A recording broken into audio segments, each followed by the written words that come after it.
Welcome back, ladies and gentlemen, to the Gears Pro League. Another split 3, day 1. I'm excited to be here, I really am, because the competition was incredible in the Winter Major. KCP getting the championship after making a drastic change, losing precision, bringing Bronny into the mix. They made it happen, and that showed me if you really want to win, hey, you're going to win at the end of the day. I'm Taylor Reflections Double, joined by Guy Blaze. Blaze, brother, it's been too long. How you doing? Ah, man, it's been too long indeed. You know, it's been a few weeks since the last major. And, you know, as you said, the Pioneers, they showed up and they got it done. And we were not expecting that, okay? You know, I got to be honest, okay? We said that, you know, top 3 for sure, but Bronny pulled up, okay? He filled those shoes, all right? He might have bust out those shoes a few different times throughout the grand finals, but Pioneers, man, they are back on top. I can't wait to talk about them, especially in our final series. But before we get into the normal show for Pro League, we obviously have to discuss the elephant in the room. Gears Pro League not coming back for another season. Blaze, I'm actually going to pass it to you. You've been a long-standing member in the Gears community. A lot of people look at you, including myself, as the face of Gears, but also the voice of Gears, just because you've been around since the beginning of time. So I'm going to go ahead and hand it to you, brother, and you can say what you have to say. You know, it was, you know, sad to see the news today, you know, with Gears being in its last season, okay? And they said, hey, you know, we're not going to discuss anything else. We're going to be working on future Gears endeavors. And for Gears, for me, it's been in my life for half my life. By the time this season ends, okay, from when I was 16 to 32, Gears has been in my life. And I have watched it do so good throughout so many communities, and especially in ours as well, you know? I've seen players unload from life and load up in lobbies, all right? Gears has done that. This community has done so much good. And yes, it's going to be an end to this season, but take it from me, okay? I've been here towards the end of Gears 2 when we was doing the Congo line, okay? Because we says, man, something special for us is about to be over and we don't want it to happen, all right? What do? We came together as a community, and I see us coming together as a community again in the future at some point. But for now, it's a slight pause, okay? But hey, has it been over? We've been here for 16 years, and Gear 6 is coming, baby, all right? It's coming. At some point, you know, what it's going to bring, who knows? But at the same time, this community has been here for the test of time, Taylor. And that's something that's truly special, right? And going into this season, these last 2 splits, hey, if you want to win, now is the time. Yeah. Okay, we've seen the talk on the TL. We know what y'all got to say, but now you official. You got 2 splits to get it done. This is a celebration. Okay, these last 2 splits is a celebration for what Gears Esports have done in so many people's lives. All right, and I can speak. Specifically on mine. Okay, and what is done. I know you guys could talk about it in the chat as well on what is done for yours. All right, so we know it. We've been here for each other. Gears fam, it's a lot of reps behind that hashtag, a lot of real life reps, Taylor. And hey, we've been here. We ain't going nowhere. You know, we may take some of our energy and spread out other places, but when the time comes, we're going to come back with some momentum and shut it down again like we all. 16 years, man. That's a long, long time, right? I'm 30, and 16 years is still a long time, okay? Look. Boy, half my life. And that's a long time, Blaze. And again, that's why I wanted to give you the floor, because you've been here, and a lot of people in chat too. You know, they've been supporting Gears since the very beginning as well. I'm still new when it comes to Gears. You know, I've only been here for about 2-3 years, but I got to tell you, it has influenced my career and really shaped my career in a positive way. And I owe a lot of that to not only yourself, Blaze, the talent team, Ryan, but also you out there in the chat for giving me a new home and a new way to just find excitement in esports and find excitement in commentary. It's been a beautiful journey. It really has. Going all the way back years ago where we started our first immersion stage. Ryan brought it to the studio. I'm like, what is this? But you know what? I was confused. I started casting and I'm like, man, this is wild. I'm cracked out of my mind. I'm looking everywhere. I don't know what's going on. But the more I did it, the more that I got involved, the more I understood Gears, and the more that I understood the passion that is behind this scene and behind the pro players, behind, the talent team. And I love that passion, and you're right. This is a celebration of what Gears has been, what Gears might continue to be, but also what it's going to be in these next 2 splits and these next 2 majors. I think it's going to be a beautiful thing. And like you said, Blaze, it's put up or shut up time, man. If you want to be a champion, this is your time to do it, all right? This isn't time to pout and feel bad. This is time to go all out and really bring that fuego, bring that fire, bring that intensity like we know Gears pros can bring. Yeah, it is. This is it. Like I said, it's a celebration of the competition of players in which we got. We're about to have two fantastic splits. And when we get to that last one, we'll see how emotional I am with it all. But right now, hey, it's a beautiful celebration. It definitely is, and it's going to be a beautiful day of action. Day number 1 is Split 3. Let's get into it, ladies and gentlemen. If you're new here, let's talk about our tournament format, or at least our Pro League format. Single round robin. Each team will play each other once, so you can't get away from anyone. You got to bring your A game each and every series. It's going to be best of 5 all the way through. It goes control, execution, escalation, control, and then execution. Top 8 teams qualify for Split 4 Pro League, and then the bottom 2 teams will play in Split 3 relegation tournament. Speaking of which, we had a relegation tournament. We introduced 3 new teams into the mix, and boy, are these teams talented. Casa de Papel, Hive, which was Wichita Wolves just a little bit earlier. They're not representing Hive, and then Abuelos coming into the mix. Blaze, top 3 from the relegation, and I gotta say, man, these guys are great. I don't know if you had a chance to watch relegation, but whew, yeah, I mean, the action was incredible.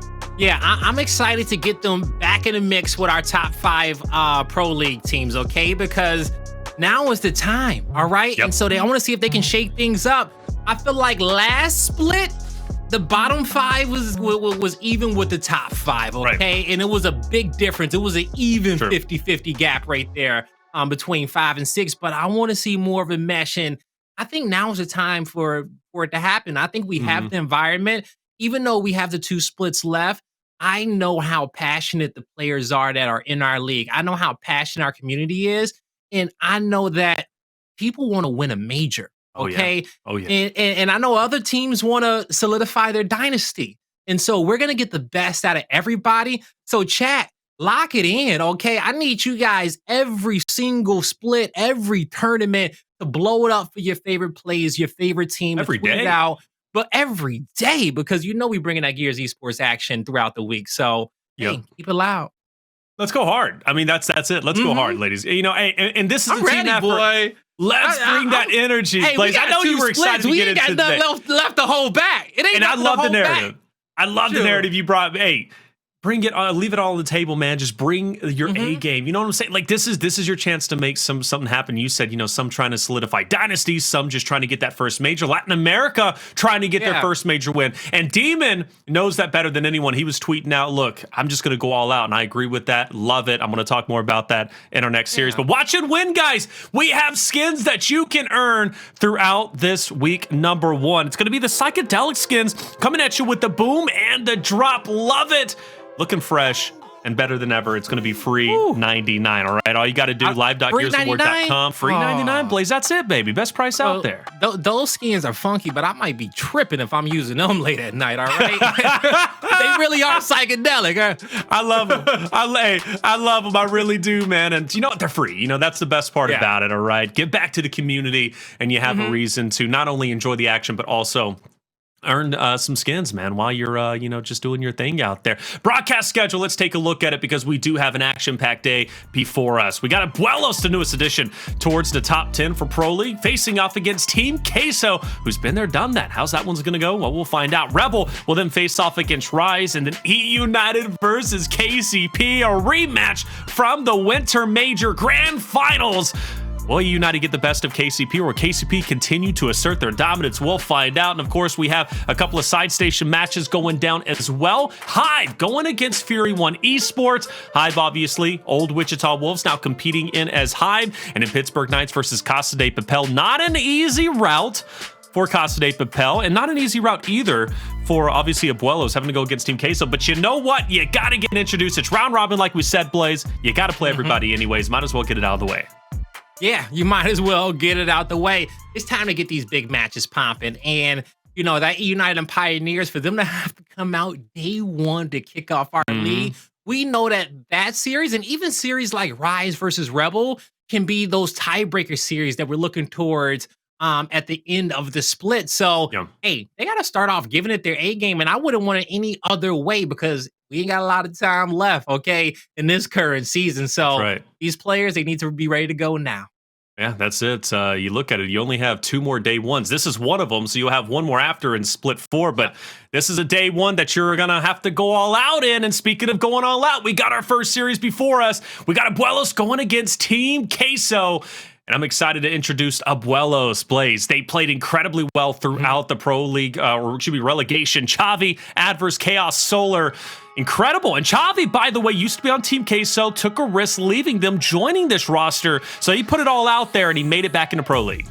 Yes, he did, and good job to Chavii, okay? I think he left his Team Queso roster. He wanted to get something better, and, you look at Chaoz, he's back in the league. He placed second the last time he was here with the Pittsburgh Knights, but he got some young guns around him, but also an old friend, an old brother in arms in Addvers, and we watched them together fight side by side in pairs, almost got them a chip in, but now they're trying to do it for Latin America, and with the remaining splits that we have, Latin America, boy, you need squads like that one, okay? You need as many opportunities as you can if y'all want to get a chip this year.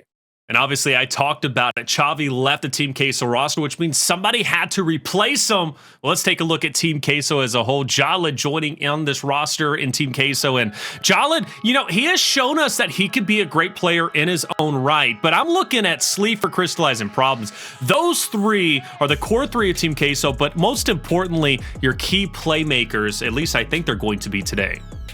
Yo, this roster is actually low-key scary as hell. I gotta be honest with you, just because the simple fact is that when it comes down to it, Sleeafer, Cristalize, and Problems, they're really composed players, okay? Now, I feel like Chavii, he was good on his team, but Jaled's playstyle mirrors more of Cristalize, Sleeafer, and Problems. I feel like Jaled is more composed, and this is gonna make this team, I think, really cross-heavy and more methodical, okay? Sure. When they get hot, they're gonna be trip cap dominating you super fast. But even when you slow down against them, it's not going to be easy breaking their defensive setups. And we'll get a chance to see it in this first series. Yeah, that's a great point. You have, I think, Abuelos, who have shown great teamwork. They did in relegation when they played against Wichita Wolves at the time, now Hive.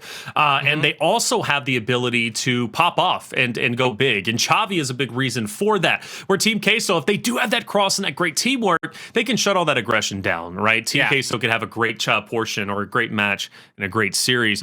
But let's dive a little bit deeper and talk about Chavii, the guy that I said could be the playmaker. And he really did prove something in the past couple of splits. He's back at it once again. Let's take a look at his Pro League Split 2 stats. Yeah, you're looking at these stats right here. Chavii, when it came down to the KDA, out of the 40 players of our league, he came in 24th, but a little bit lower in the standings when you come down to damage per 10 minutes with the 10K. And, I definitely see that stat being relative of Chavii for the role in which he was playing with his squad. Kill participation, 32nd in the league. So it just comes down to, we know he'll win those big individual battles, but it's having that speed and getting back into the next fight and the fight after that and just staying composed for you to get that number up. But we'll see what Chavii's going to do this split. And one thing that I did like about that, you mentioned the 22 percentage whenever it comes to his kill participation. That was when he was on Team Queso, which means he wasn't even picking 1/4 of the kills up for his roster, which means his absence and Jaled taking his place, even though Jaled isn't necessarily as slay heavy and as explosive as Chavii can be, all he has to do is pick up 22% of the kills, which I think is very doable for a lot of the pros that are in the league. So this Team Queso roster could actually be doing a great job tonight, at least in my mind. That's what I'm thinking. But I think they can. I really do. Yeah, Team Queso, man, like we talked about before, when it comes down to this roster, the fact that Chavii wasn't participating in a lot of kills there, it kind of does say a lot for me because I know Sleeafer and Cristalize, they're going to prioritize helping their teammates on the forefront of those fights before they charge for it and try to go make those plays. So you want to see him, winning his big battles. And I guess his second stat kind of says, okay, he is kind of cleaning up those kills rather than being in a support role because the rest of his team putting down a lot of damage, all right? Sleeafer, one of the best support players that we know. Now, I'm curious who's going to end up filling Chavii's shoes because it's going to have to come down for the Team Queso roster for players to understand when they have to leave the back of the fight and move towards the front of the fight because somebody may have died on the front lines. Everybody has to understand their position on this Team Queso squad.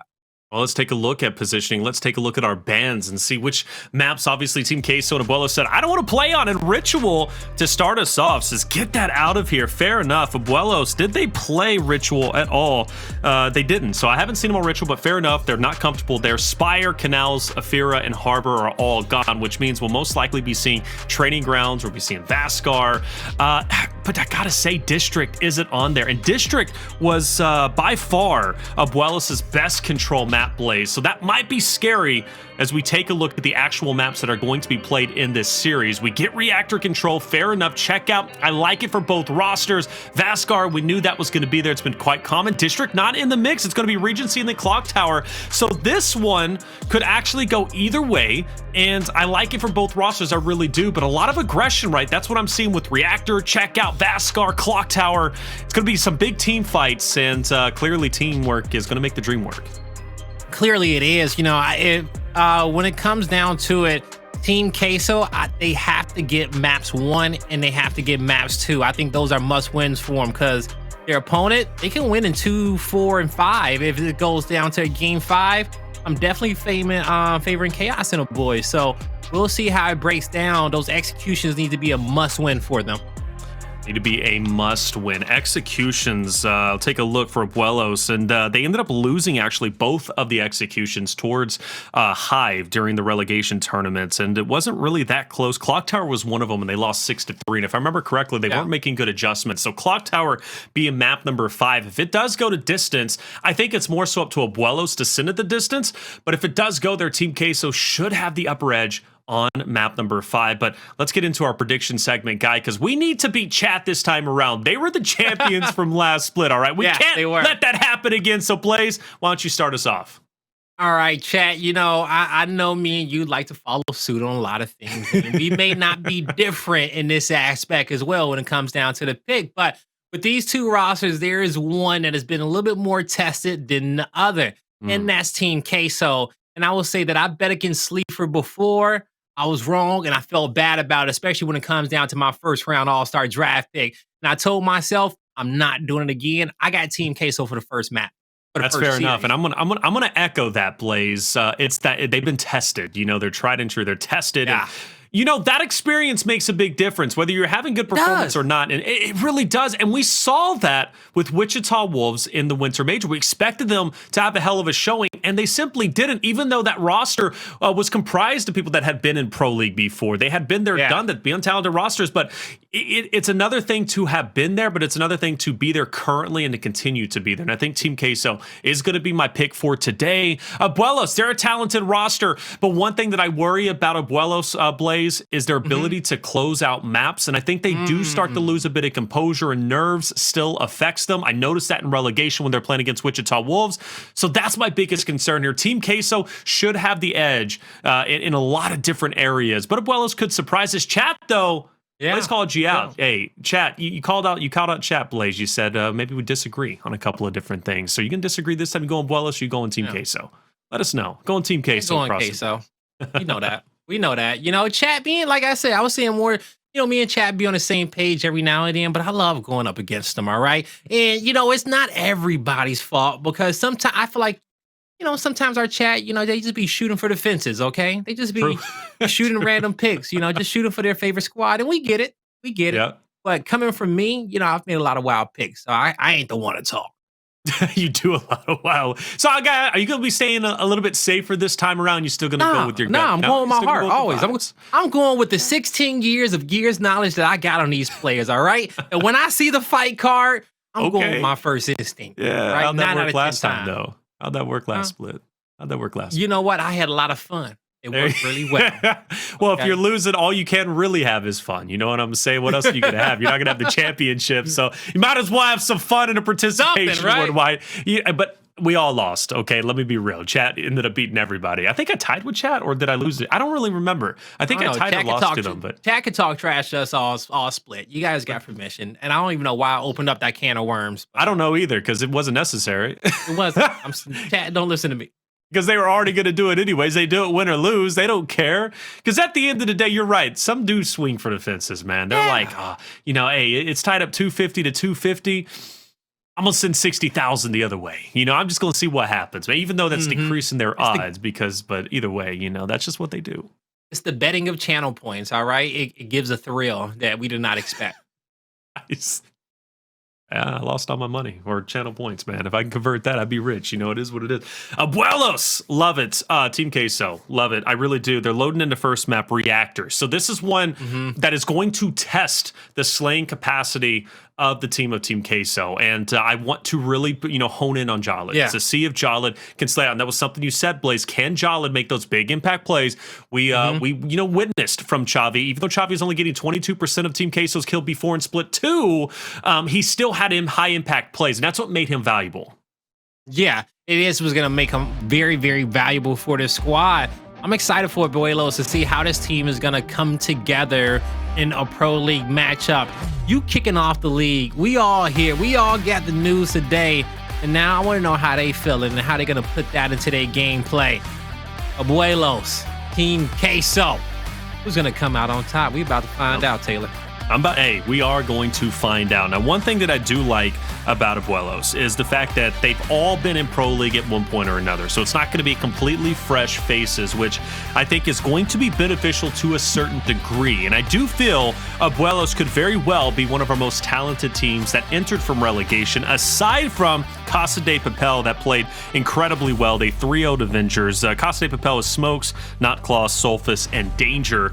And then on the opposite side, just to recap for you for Hive. Hive is Zoom, Pushies, Rocky, and Red9. But I do believe Red9 is not going to be playing tonight. So that's going to be interesting to see how that one's going to fare out. Hefe is going to be playing for him. He is the sub. So Hefe Blaze coming back into the mix. You like to see it?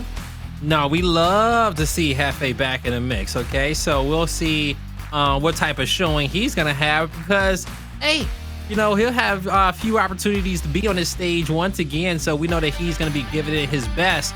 I'm super excited for it, man, because today, I don't know what it is, but, I got a feeling, okay? I got a feeling. We might know something that's influencing it, but we are about to have some amazing matches.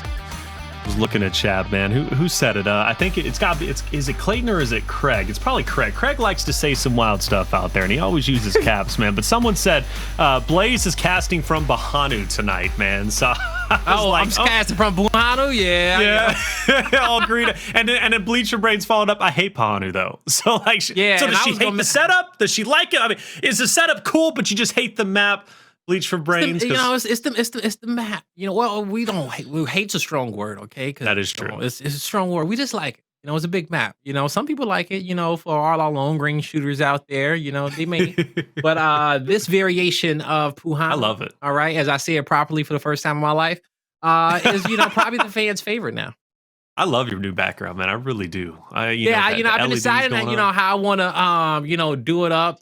Switch it up a little bit, but so far so good. The LEDs is good. We got the plants, the jungle's looking great, and I got a few more I need to add to it. Haven't unloaded everything yet. Yeah, are they all real though? The plants? Yeah, all of them. All of them. Ever since they get watered once a week. Yep. Okay. Chef Blaze, Gardener Blaze, you do it all, man. What don't you do? What can't you do, Blaze? I can't. Skydive. A lot of things I can't do. Can you skydive? I'll probably skydive the first time, you at least do it once. You at least do it once. I ain't consistent as I can be. I can't deadlift 100 pounds. I can't fly yet. I can't tell the future. Okay, properly, yeah, you can. Sometimes you can. No, you can. You take that one back because there's been times I'm like, take that one. I'm better than most. Is the comeback coming every now and then? You say it is, and then it'll come. You know what I'm saying? So you're right there. I can't tell like the a future wizard a little bit. Okay, you're right. You can. It's very little things, Taylor. 16 years of experience. It's a long time. 16 years, and even in my 16 years, we can never tell when our players are going to be ready. All right, because I'm telling you, never know what comes out of nowhere with them. But chat, don't worry, we're getting them locked in. All right, we're getting them locked in. The voice of God said, "How many of these plants are edible behind me?" That's a weird question. I'm about to say, granted, I will say that they're probably all edible. It was edible, it was. We got the weird voice of God talking to us. No, for real. Why you be eating plants though? I mean, I guess technically it's not that weird. Vegetables are plants. Vegetables. What the hell are you plants. talking about? I know. I'm not a chef. We've been through this. Okay, I was talking about savory this, savory that, when I was really meaning sweet this, Check this sweet out. that. If it was okay? a zombie apocalypse, all right, and I didn't have any food in here, You will need I one of the start plants. making a lettuce wrap back here? Who knows? Okay. So which one goes first? Which one of the babies goes first? It's gonna be this one over here. This new. Oh, that big newest one. See? Yeah, I haven't even found a name for it yet. Chat, y'all gotta help me get a name for this one. It's the newest one we've added to the bunch. But you know, those leaves look the healthiest out of all of them. What are you doing? Driving down the street, you looked at somebody's garden, you said, "Man, I need that plant." You went with the shovel real quick, dug it up, and then took it to your house. Yo, this is 2020. Okay, maybe back in the 90s, I may have done something like that. But where did my ficus go, man? Where did you know? It's back in the 90s when tech was a little lower, I might be able to get away with something like that. All right, but now you got the Ring doorbell and everything. It's like, oh hey, is that Blaze? Wait, hold up, everywhere. Next thing you know, in the Gears chat, man, I'm like, yo, that's my ficus, bro. Why'd you steal my ficus, man? I need that. Like it was not me. Like I saw somebody with long red hair, running down the street. It was I don't know who it was. You're seeing aliens out here. Hey man, aliens exist, all right? Not to get chat going, but they exist. I think the match is live. We're about to get into Reactor. Hey, it's going to be a fun time. As Blaze said, look, hey, 16 years, he may be a wizard, he can predict things, but we never know when the action's actually going to get started. But now we officially know problems on your screen, and he's looking to put the players of Abuelos into the blender, but not going to get that far as Solar, Addvers will fall. Chaoz and Chavii still fighting it out. Cristalize trying to get through that meat shield. Nice movement from Chavii. Chavii stays alive, and there is that movement, and also the clutch factor Chavii always has. Yeah, as he always has, right? And now, as he's going to be in the hill, you got to have him locking it in. 48 points remaining. The bow in the mid-map, not going to be able to connect, but just that quickly. Team Queso off the respawn. They're able to take him out the hill as he was a lone standing member left in it. Addvers is going to try to move up the center. He gets taken out. And in a moment, Team Queso, they just have to completely reposition out of here, Taylor. Sorry, not Team Queso, but Abuelos is going to have to completely reposition out of this hill as Team Queso. They shouldn't have any issues getting the rest of the scrap time. Definitely shouldn't like the Lancer fire. That's one of the things you mentioned from Team Queso. They're going to be able to get those crosses, and I love that Cristalize stays 10 toes down with the Lancer out, doesn't back away, doesn't freak out, and then takes Solar down as he pushes up. And we still have a scrappy fight here for the last 10 or so seconds. Curious when the teams are going to break away and try to fight for next. You get too caught up on one hill, you might run yourself into problems, especially if you're the last one standing. You could, in fact, be spawning the enemy team for the next hill. Yeah, nah, you definitely could be. Definitely could be. Now, we see that Abuelos will be able to get the spawn in the back. These kills from Jaled, all extra. Ooh, he almost... Ooh, Hey, Chavii left the roster, and Jaled's let him know that was a mistake. Yeah, he truly did. Beautiful double from him. That's going to stagger those players off, but also give his team full confidence to spread out, reset, and know that they had the man advantage on the map. Cristalize, he's going to have some help here towards his right. They're able to get the down on Addvers. Him and Jaled working together, problems taken out. So you're going to have a 2v1 fight on both sides of the map. Actually, I take that back. It's breaking out into a 3v3 fight. Sleeafer, he's waiting for help. Chavii has the bow to our right, but he's going to try to get this one charged up. I don't know if Team Queso is going to let him know. Chavii picks up one, though, saving the bow. Active's going to be in. He'll send it flying over towards Sleeafer. Sleeafer ducks away, but it's not going to be enough grounds as he will get taken down. Abuelos starting to break the hill, and they officially do. Great job from them. Chavii, a big instrument to breaking that hill. That opening kill to the player to the left, plus splash damage on Sleeafer with the torque, allowed his team to confidently push up. And I love that Abuelos pushes out to meet Team Queso head on. And a nice shot again from Chavii. He's tearing it up. He's 7-3. He'll rotate around. He's going to get a bit of a different angle to see if he can get maybe those off angles, but 15 seconds remaining, and Abuelos has recovered quite well. Yeah, they have recovered quite well, okay? Little by little.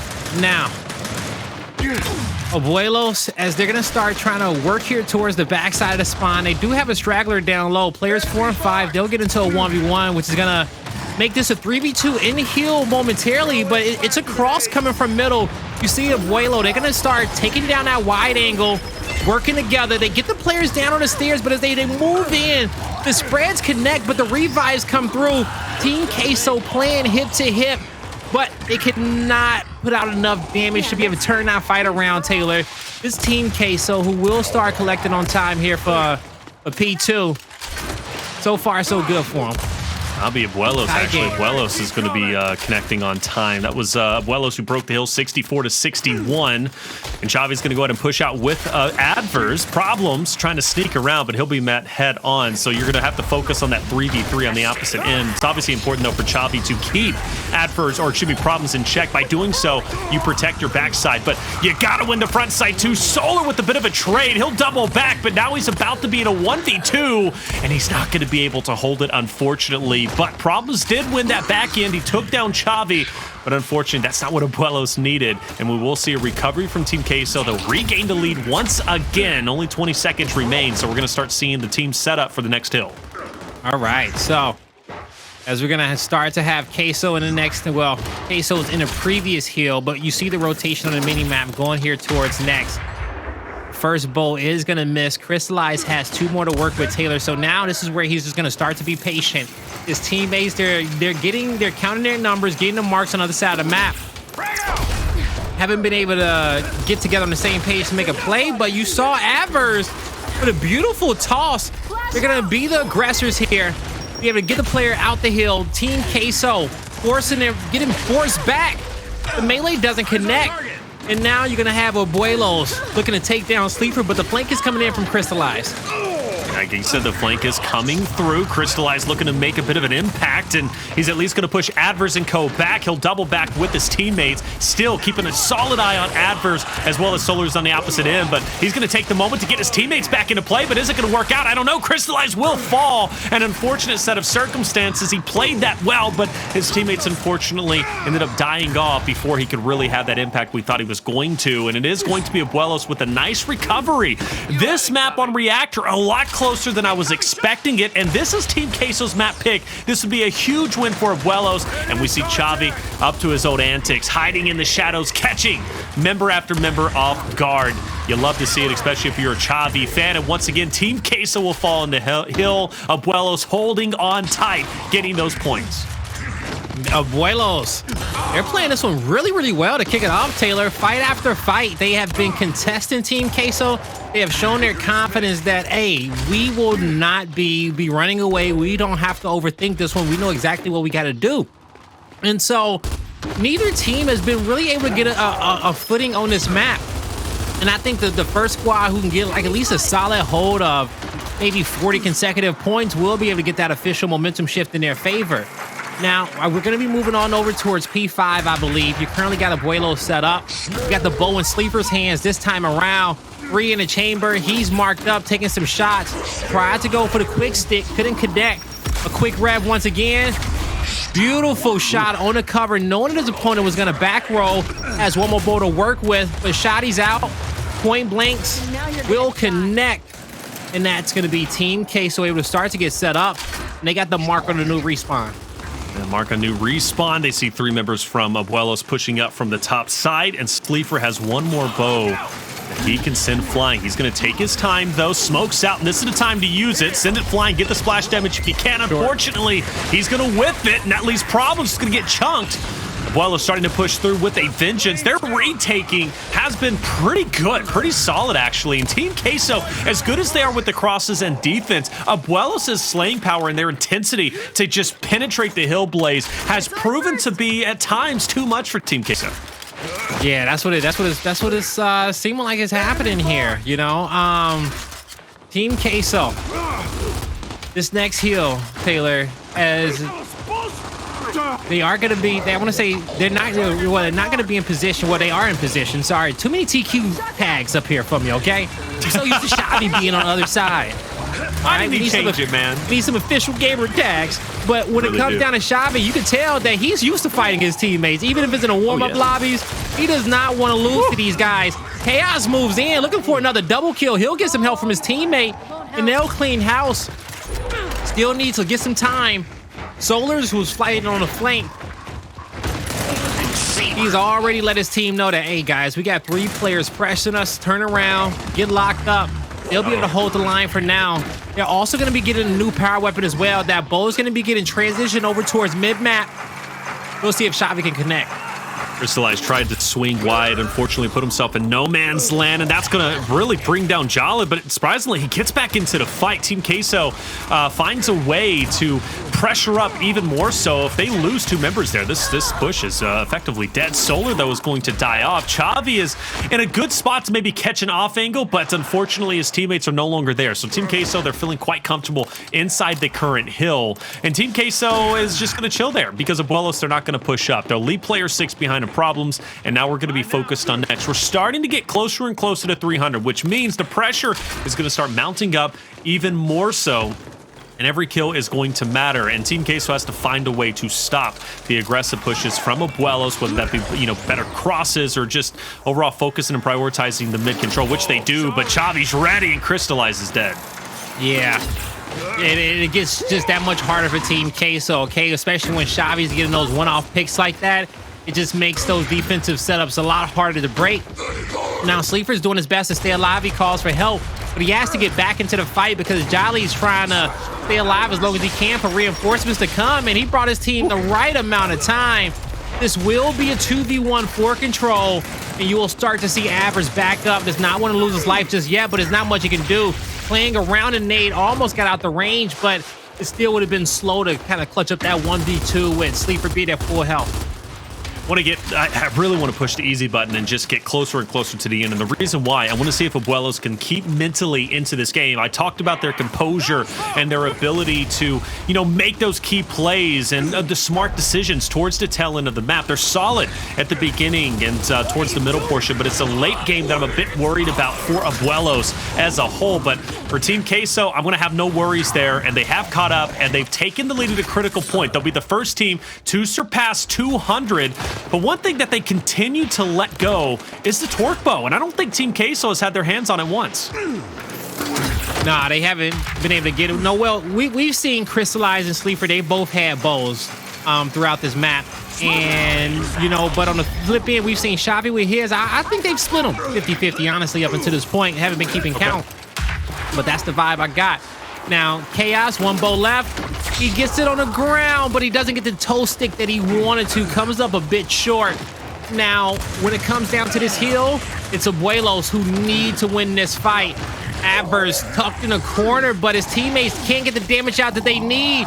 Jaled's going to save the day with that wrap shot, able to get the revive on his teammate. Now, a 4v2 for control.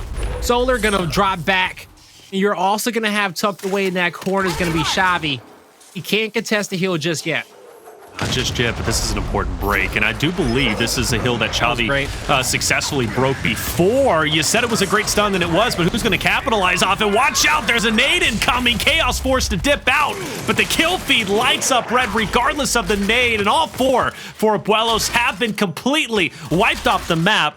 There's not enough time on this hill for Team Queso to win outright, but there's enough time on this hill to absolutely get on the precipice of winning. And Abuelos, to their credit, great refresh. Team Queso sets up once again, Cristalize throws out a nade, and he'll take down Chavii. So you take down the tip of the spear of the push, and now that pumps the brakes even more so of Abuelos. But they're going to be on the outside look again. Team Queso should be above 250 before long.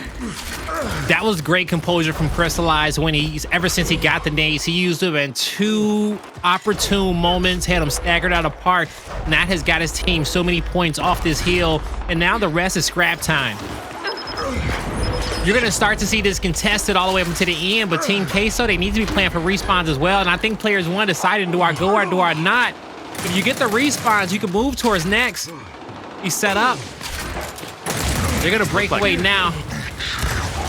They're doing they need to. I like this. They are killing Team Queso off of the rotation. Well, are they really doing so? It looked as if it was going to be solid, but with player 2 Solar dropping off. Now, Chavii thought there was a lot of spacing between him and Team Queso, man, but when he turned around, they were all in his face. I think this one might be over with. Team Queso's got a solid push plays. Now, granted, we do have a lot of real estate for Abuelos inside the hill, and Sleeafer has to break through, but Chaoz bumps into his teammate, getting a bit discombobulated, but they're okay. They do set up to focus on each member from Team Queso as they push through, which they are going to be breaking in. Sleeafer takes down Solar, the man you said you don't want to bet against. Addvers, Chavii also gone. Chaoz gone as well. Team Queso looking at a victory soon. Yeah, great spacing there from Team Queso in that team fight. They were wide enough for everybody to be able to get shots in on those players. The focus fire was there, and that's just great damage to output as a whole. Some nades coming in from Abuelos. Can they connect? They go deep. They get one. But now you see a few players break off the edge. That's two. They need the third. It's almost there. They get it. And now a 4v1 with Cristalize at the bottom end of the stairs. He can't contest. It's going to be Abuelos able to get the 30 seconds of scrap time left. But with 12 remaining, Team Queso, they'll start. Well, they're going to contest for the final few moments because they know that their opponent is staggered away. They broke away to play for next, and that's a difficult decision sometimes you got to make when you're playing so far behind. But it's going to be Solar left in the hill. He can't win a fight, and it's exactly 12 left. Don't leave stay it. there. Just stay. That's what I'm saying. Just stay in, man. I know you want to pick up your teammates, brother. I know you do. But just Chavii. He gets the chunk. But Jaled is there for the final two. 300 to 228 is where it will end. With the way that ended. That last dom there, as he rolls away from the hill, he thought that it wasn't no time. He was like, all right, I can get those 2 seconds, which are kind of important there in the late game for him to rotate to next. But it was ultimately 3 seconds remaining on objective. His opponent needed 2. Team Queso, they strike first and get map number 1. Well done from them, Team Queso. You know, there was a moment in time where Abuelos was keeping neck and neck, but towards the tail end, it seemed Team Queso adjusted quite well, which, you know, I gotta say I expected them to do so. They've got great leadership in their corner. Jaled, the man that we question, you know, will he be able to take Chavii's place as his replacement? Will he be able to carry the torch in slaying category? That man went 21 and 14 Blaze. He had 22,000 damage done. He had the most kills in the entire lobby and the most damage done in the entire lobby. So Jaled replacing Chavii seemed like a solid move. Yeah, it definitely does seem like a solid move in that first map. And, you know, Jaled knows the role that Chavii had to play for his team. But, you know, I think Jaled can do it. But he also has a few other gears that he can shift to when it's...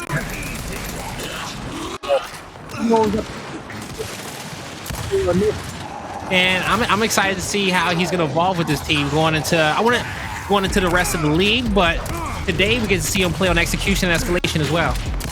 Yeah, I mean, it's going to be pretty telling to see how that's going to work out. I know for checkouts, that could be a lot of fun. That's going to be coming up next. And I think checkout is, to be honest with you, Blaze, a great map for Abuelos. And the reason why is because they are going to be comfortable pushing where they want to push. They're going to be comfortable in that 4v4 fight. And I do think you take the objective away like in Control, you take the objective away like in Escalation, you just go straight to killing. I think that's where we see Abuelos feel the most comfortable because they don't have to think as much and they don't have to strategize as much and they can just full send it.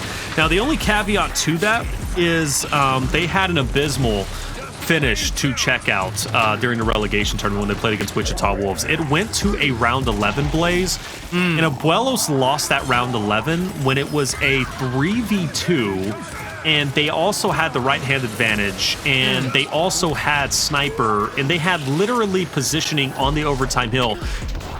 And they lost it all because they pushed platform when they had no business doing so, and they got capped on, and they ended up losing. And me and Colin lost our ever-living mind because they also had a 2-round lead after that. So check out, as long as, you know, Abuelos can just stay true to the fundamentals and ABCs and not try to get all crazy, they'll be all right here.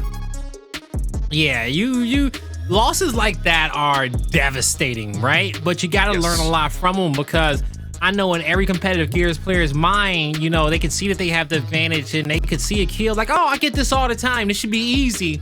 And they just say, hey, if I don't get them, my teammates will get them because we got numbers. Right. But you never want to give away your numbers. You never want to give away any free kills. You always want to play with your team and play the map and, you know, be consistent. And we talk about how you have to do that during the pro league, during the matches where it's not a lot of money on the line, because that's what builds consistency, you know? And some people just want to be great on game day, and it takes you a while to warm up to that game day greatness. It does. It takes a little bit, and that's where I think Abuelos and the newer teams in general are going to be in that adjustment phase. Speaking of which, I mentioned the rosters a little bit earlier. Just, do you think any team is specifically from the 3 teams that entered into Pro League are going to have a bit of an easier adjustment? And at least in You your know, mind. if it's anyone, maybe Wichita Wolves, okay. You know, maybe they'll be able to, come through and land on their feet a little bit more. But at the end of the day, like our top 5 teams are really strong, okay? And they're the best Very teams that we strong. got in our league. And we've understood before the gaps from the top to the bottom. And in order to close those gaps, you need reps, you need time. You need to be in those pressure matchups. And also your entire team got to want it equally.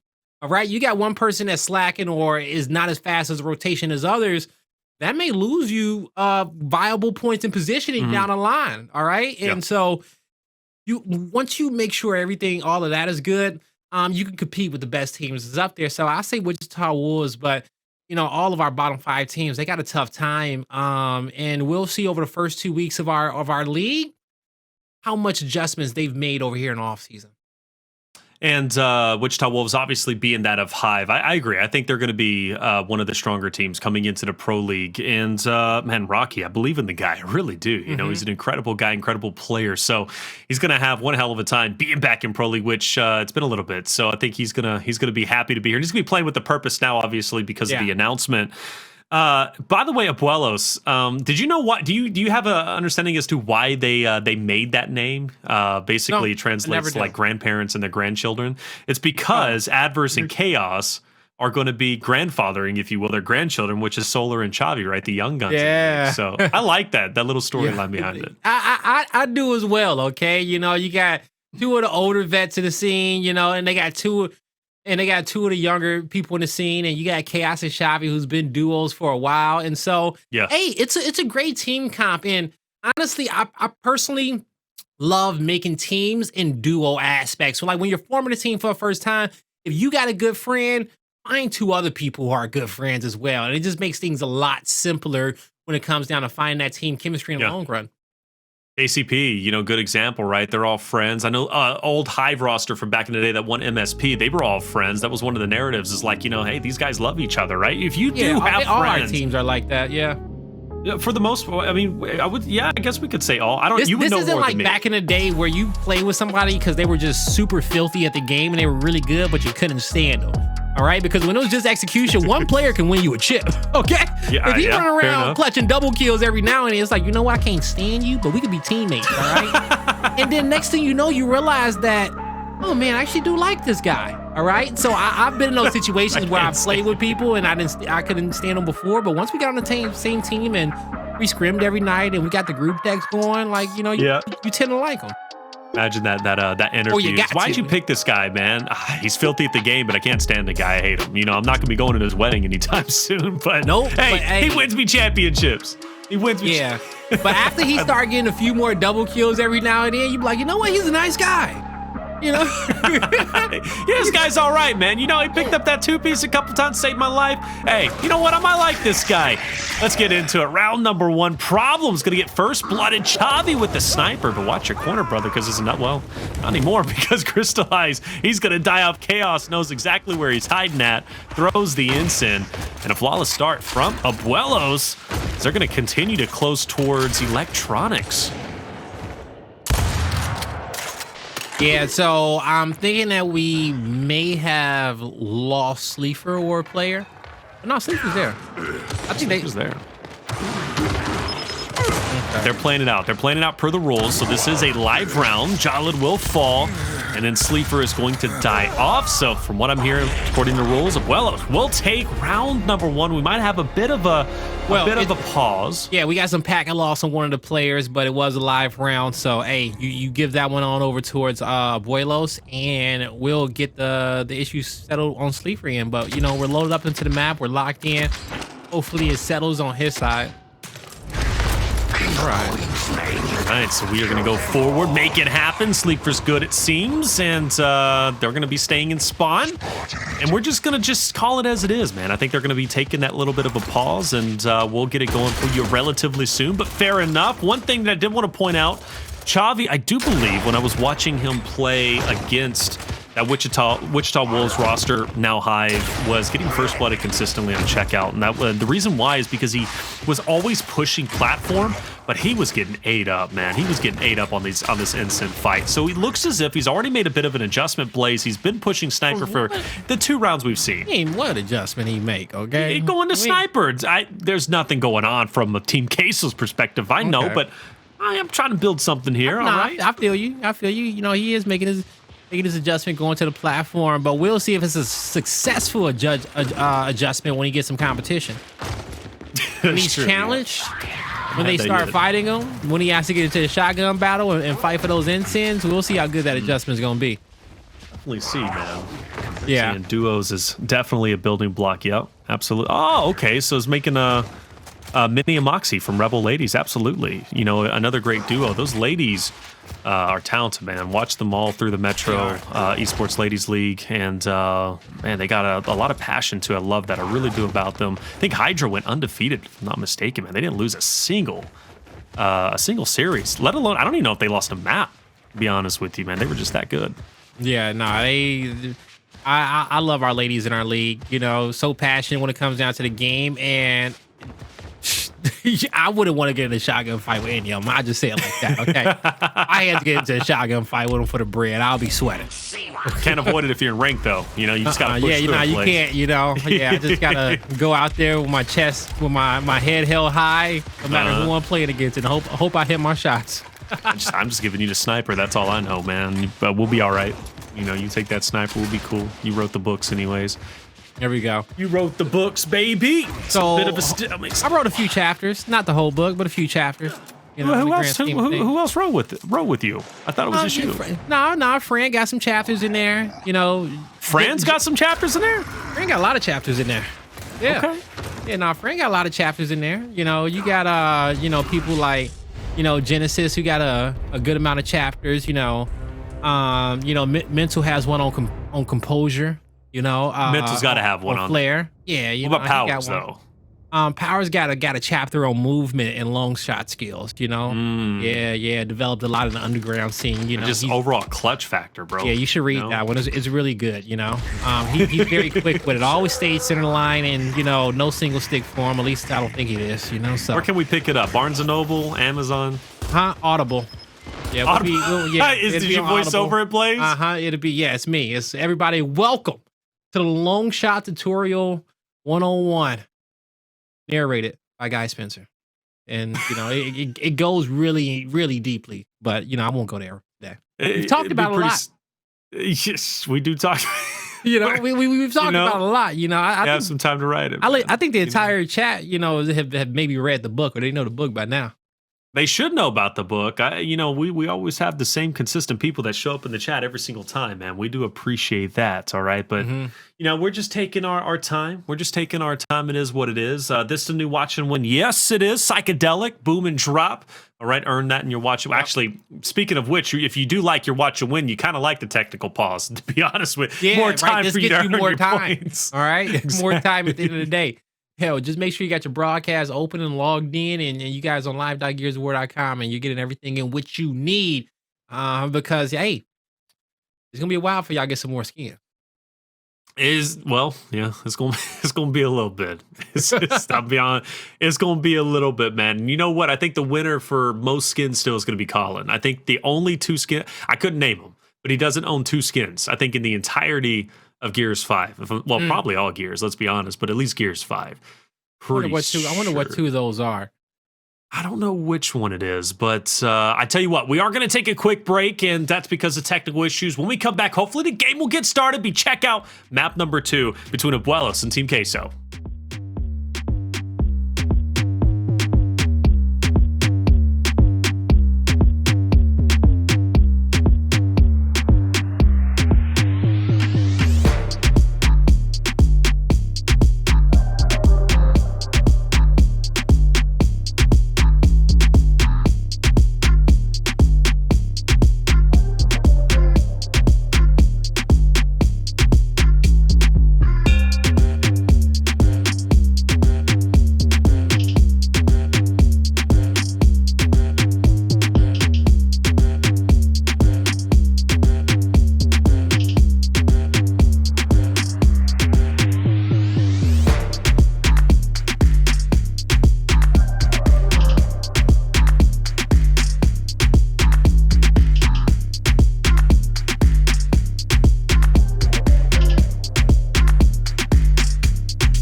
Welcome back, ladies and gentlemen, to Gears Pro League Split 3, day number 1. I'm Taylor Reflections Opal, joined by Blaze, Team Queso, Abuelos, map 2 checkout.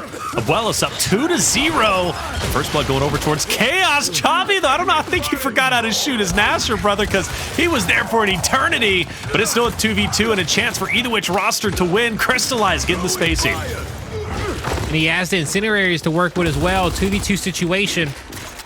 He drops back and he'll be there with Jaled. Going up against Addvers and Solar. Now, with Cristalize, I do believe he has one more nade remaining, Taylor, and I think they do got the hillside, so he's in the best possible position.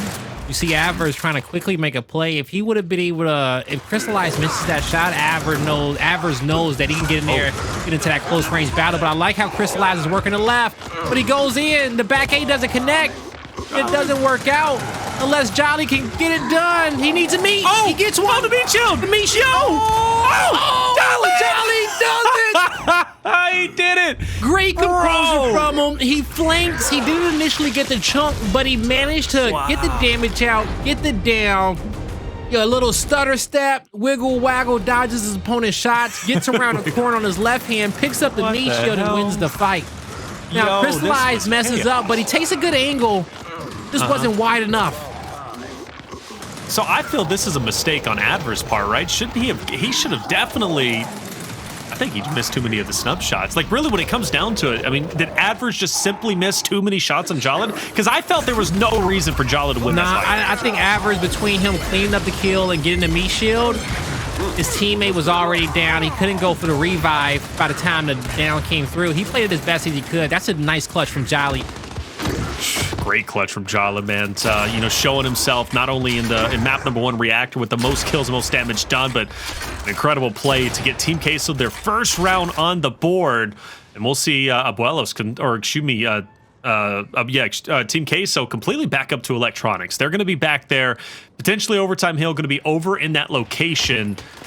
And they're going to try to avoid that sniper as much as possible because Addvers, he was looking to pop some heads. He missed a couple of shots, though, so now he'll go ahead and stay where he's currently at. Meanwhile, his boys will continue to push forward. All right, 4v4 situation on the map.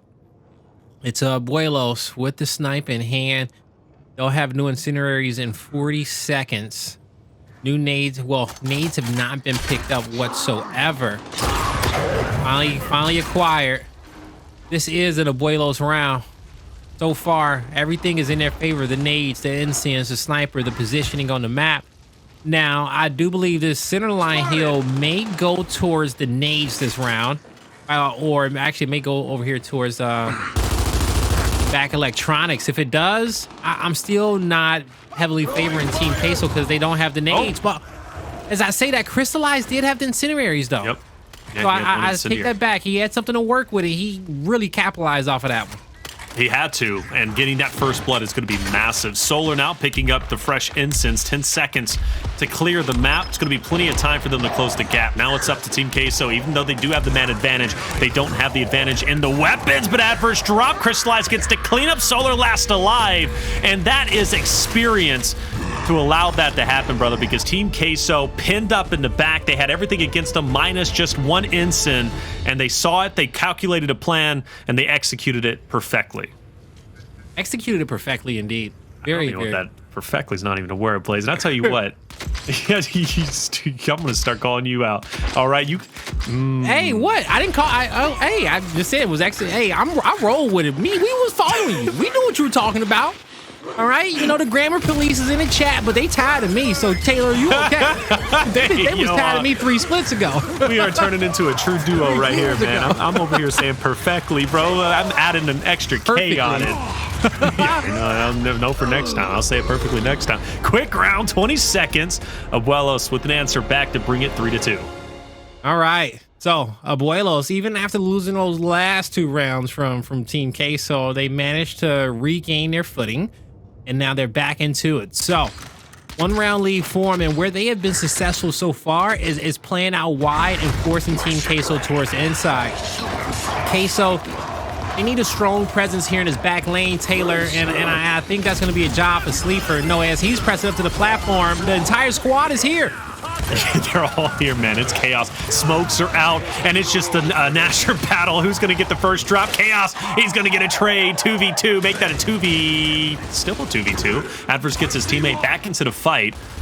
We're going to see a bit of a split. Kind of identical to going back, I think, a couple of rounds ago. Solar, though, caught with his pants down. He'll be taken down. Cristalize now by him, or Cristalize with his teammate of Jaled against Addvers. Addvers has nowhere to go. He's going to die off here. Team Case is going to tie it up 3-3. 3-3. Team Queso back in it. Sleeafer's feeling good. You know, no more packet loss coming from him. And Team Queso, they get another great round. So, you know, in this time around, I was just off the back of that aggressive play inside the platform. We know how powerful those incinerators can be, and you don't want your opponent to be able to get up there and get any free tosses. You really do have to contest that. And even if you do want to play wide, you got to play super deep. So maybe Abuelos, that round, I think they just made a decision coming off the initial that we're playing for incinerators, and both squads, they made the same one. Now you see more of a base strategy come out into this round. Got the secondaries being taken over. Some aggression from Chavii. Problems catches him off guard. It's a 3v3 situation as we saw a kill being picked up on the inside by Cristalize. Incinerators in the hands of Sleeafer. He's going to try to cut off the escape route of Chaos. He's lining it up with the blind fire. Can he thread the needle, though? He can't L-trigger this one. He gets it off. Oh, just a little bit short for it to fall over the top. So that's big that he misses that. Now Abuelos can feel a little bit more comfortable. Chavii, though, I'll have a talking point about him depending on how this round ends up unfolding. But 3v3, bit of a reset.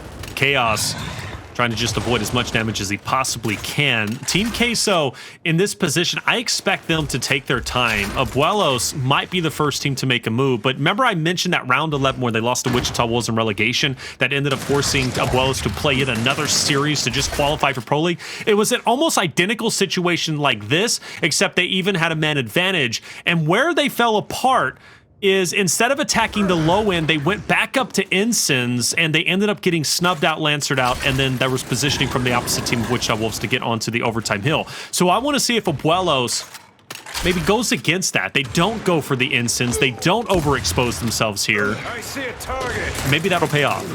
Maybe it will, but that pistol from Solar just paid dividends. The revive came through, but kills acquired here from Abuelos. Down. The 1v1. The damage is in. The hunt is on. Ooh, both rookies together. Who's gonna do it big for the squad? And we're tied up 3-3 to 1v1. The center line heal to their left or to their right. But with the right hand is Solar. He's getting some good shots. Jaled can't back up. He has to fight. He's getting bullied. Oh, I saw what he tried to do. It just took too much damage as that heal was about to pop. And at that point, Solar knew, hey, I'm controlling this whole fight. Let me just walk out with my right. There's that snub onto Jaled. Jaled falls. Problem goes for the pickup. He ends up risking his life. Solar gets some more kills, brings it to a 1v, and there it is, and then ultimately takes down Jaled. That was a confident push, and he made it happen, and he was on the opposite end of where I talked about that big mistake from round 11. Now, going back to Chavii, he was first-blooded, and that was something that I consistently saw him brought into the narrative for this checkout between these two great teams. So Chavii got to stop those first bloods, getting aggressive once again, but this time he's got his boys behind him. They'll be able to get those kills cleaned up. And now a 4v3 on the map for Abuelos. The nade over the top. We'll see if it connects. Gonna force that player to run. Cristalize connected with the body shot, but no one able to down him. Now at this moment, Abuelos, they know that, hey, we got two players outside or we got one player trapped inside. Who do you want to go for? They have all their focus on Cristalize. And now Problems moves up to the plat. If he can get it down, it's a team kill, a blunder, a revive, a cleanup, a 2v2. Jaled didn't get away, but Cristalize almost couldn't make it happen. If they would have been able to get in cover, that's a different round, but it was a great attempt being down a man coming out for the side of Team Queso. Didn't work out for him, though. Ooh, Sleeafer not having a good game at all. 2,300 damage, okay, 4 assists, yes, but no kills. Jaled is carrying his weight with 11 himself, but would like to see Sleeafer do a lot more. And yeah, even in comparison to damage done, it's not great at all. So he's having a terrible game. And he's the one who's challenging platform. He's the one trying to get aggressive. And clearly it has not been working Will it work this time around? Hand was in the face for a short bit. He gets dropped, but back up the second time on a second down and out. Unfortunately, they're going to be pinned up. This is going to be over with. This is going to end 6-3. Sleeper last alive, and he will finish off this map number 2 checkout with a total of 0 eliminations. Not something you would expect from Sleeafer. Tough break for him without question, but a much-needed answer back from the boys of Abuelos. Solar, your MVP with 12 total eliminations. Incredible work from him. And I must say, man, yeah, you love to see it. You really do if you're an Abuelos fan. This series just got a lot more interesting plays. We're going to take a quick break. When we come back, we're moving into map number 3, Vasgar Escalation. Welcome back, ladies and gentlemen, to the Gears Pro League Split 3, Day 1. I'm Taylor Reflections Oval, joined by Guy Blaze. 2 maps down. We're deadlocked 1-1. Reactor ends 300-228. Team Queso, they get the victory, but ran into a roadblock on checkout where they lost 6-3. Sleeafer not getting a single elimination. Not a single one. We know that he had connection issues coming into the game, so it's just unfortunate that, you know, he wasn't able to at least find 1 or 2 for the squad, because I feel like this was a close map. Very close. So, luckily enough for Abuelos, they won it. They needed to win this map to make it 1-1. But as we head on over towards the next, we'll hopefully see if, you know, Team Queso, they'll have a better start and a better connection in their fight. Gonna have to, because I agree with you. Scoreline 6-3, but a lot of these rounds came down to big plays, and even that one from Solar, right? Taking that fight, getting that elimination. I can't believe though, Team Queso loses this round, especially after that team kill. But they still ended up winning it, or excuse me, they still ended up losing it. Abuelos ended up taking it, and this is the final elim. Sleeafer missing that shot on Chaoz, but it wouldn't amount to much. He was still going to be in a 1v3 after that. Great performance from Solar. He ends up 12-4, 11,000 damage done, 4 first bloods, leading the charge and making those clutch plays. And I like that from Solar. Since his introduction into Pro League, which was relatively recently compared to a lot of the guys who are on these rosters, you know, he definitely had some adjustments, but you could see that talent peeking through. You can see the silver linings in some of the plays he would make and some of the moves and mechanics that he had. And I gotta say, Solar has really come into his own. He's feeling more confident than he ever has been. And I'm becoming a big fan of him, and I have been a big fan of him even since the Challenger Series plays. So I gotta say, now that he's in his, second rotation in the Pro League, Split 2 and Split 3. Yeah. He's feeling good. He's feeling at home. Yeah, he is. And it's showing in his gameplay as well. You know, he is evolving into a more composed player who is more confident and in multiple fights. You know, he's played against the best players over these last few splits. So Solar, he keeps playing like this, boy. You be, yo, he gonna do something special for his squad, okay, in some big moments. We've seen him clutch up some 1v2s already today, but on the bigger stages, we will definitely see that as well. Okay. So, yeah. You know, Vasgar is coming up next, and, you know, Vasgar welcomes you to the pain you'll see play out in front. All right. In front of you. Also, Vasgar's wife, Karen, the mob bot, is out shopping. So Vasgar plucked a couple of buds from Blaze's off-screen plants. Craig, I don't know where that came from. Okay. What the hell? You know, what the hell did you that was say Craig's to me, Blaze? intro. Craig's intro for me. Okay. Chat already saw it. Okay. I'm just stating something that was already out there. But, you know, it was an interesting intro. I just wanted to say it. There was nothing wrong with the intro. I just didn't know where he was going with the buds, you know? Yeah, I don't know either, brother, because that threw me off. I'm like, what the hell are you talking about, like, man? Blaze, where did you go from that? My fault. It was just in my face in bold letters. I was like, okay, let me see if the chat's gonna like Craig's intro out there, all right? But well, the chat like it? Chat, you like Craig's intro? I don't know if chat liked it or not, okay? But Craig. Oh, you're talking about Craig in chat. See, Craig always says the most wild stuff, but he says it with his chest. You know what I'm saying? Yeah. He says it by screaming it in all caps. Now, sometimes he can get a bit wild, but I don't know what Craig is on sometimes, man. But I love him to death. I really do, Craig. You're always out there, big support. Some of the stuff you say, man, I'm just like, I don't and you know, throughout this split, I ain't gonna lie, you know, I love interacting with chat, okay? Because, you know, we'll love to have an audience, we'll love to have our fans at the major, but, you know, this is the best that we got to interact with the chat. So that's right. You know, we love talking to you guys in between maps. Now, going back here towards Vasgar, you know, it's 1-1 up in the series. Now, you know, I think Team Queso is the better team on this map, and I said they had to win map 1 and map 3 in this series. If not, Abuelos was going to have a lot of confidence on Checkout, Clocktower, and Regency Control. Those are 3 favorited maps amongst all of our teams. So they know how to play it. Now, are they at Team Queso's level? I don't know. We'll see. In that last map, they were, but Team Queso wasn't even at their best level. That's correct.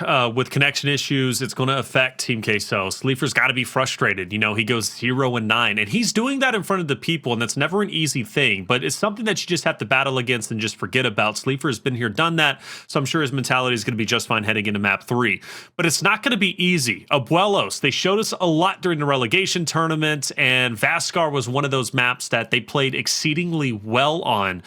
Now they're going back into Vasgar, and obviously, you know, a couple of weeks has passed, but still that, you know, image that I have of them playing against Wichita Wolves, beating them, and I believe they beat them on the back of like a 3 or 4 round cutback, if I'm not mistaken, and that was after the sniper was placed. That made them feel super confident and a lot more comfortable. It pointed the fight towards one centralized location, which obviously they're comfortable with, aka we just witnessed that on Checkout Blaze. So power weapons, going to be a big factor here. You can't really avoid that or battle against that. It's just something you're going to have to go through.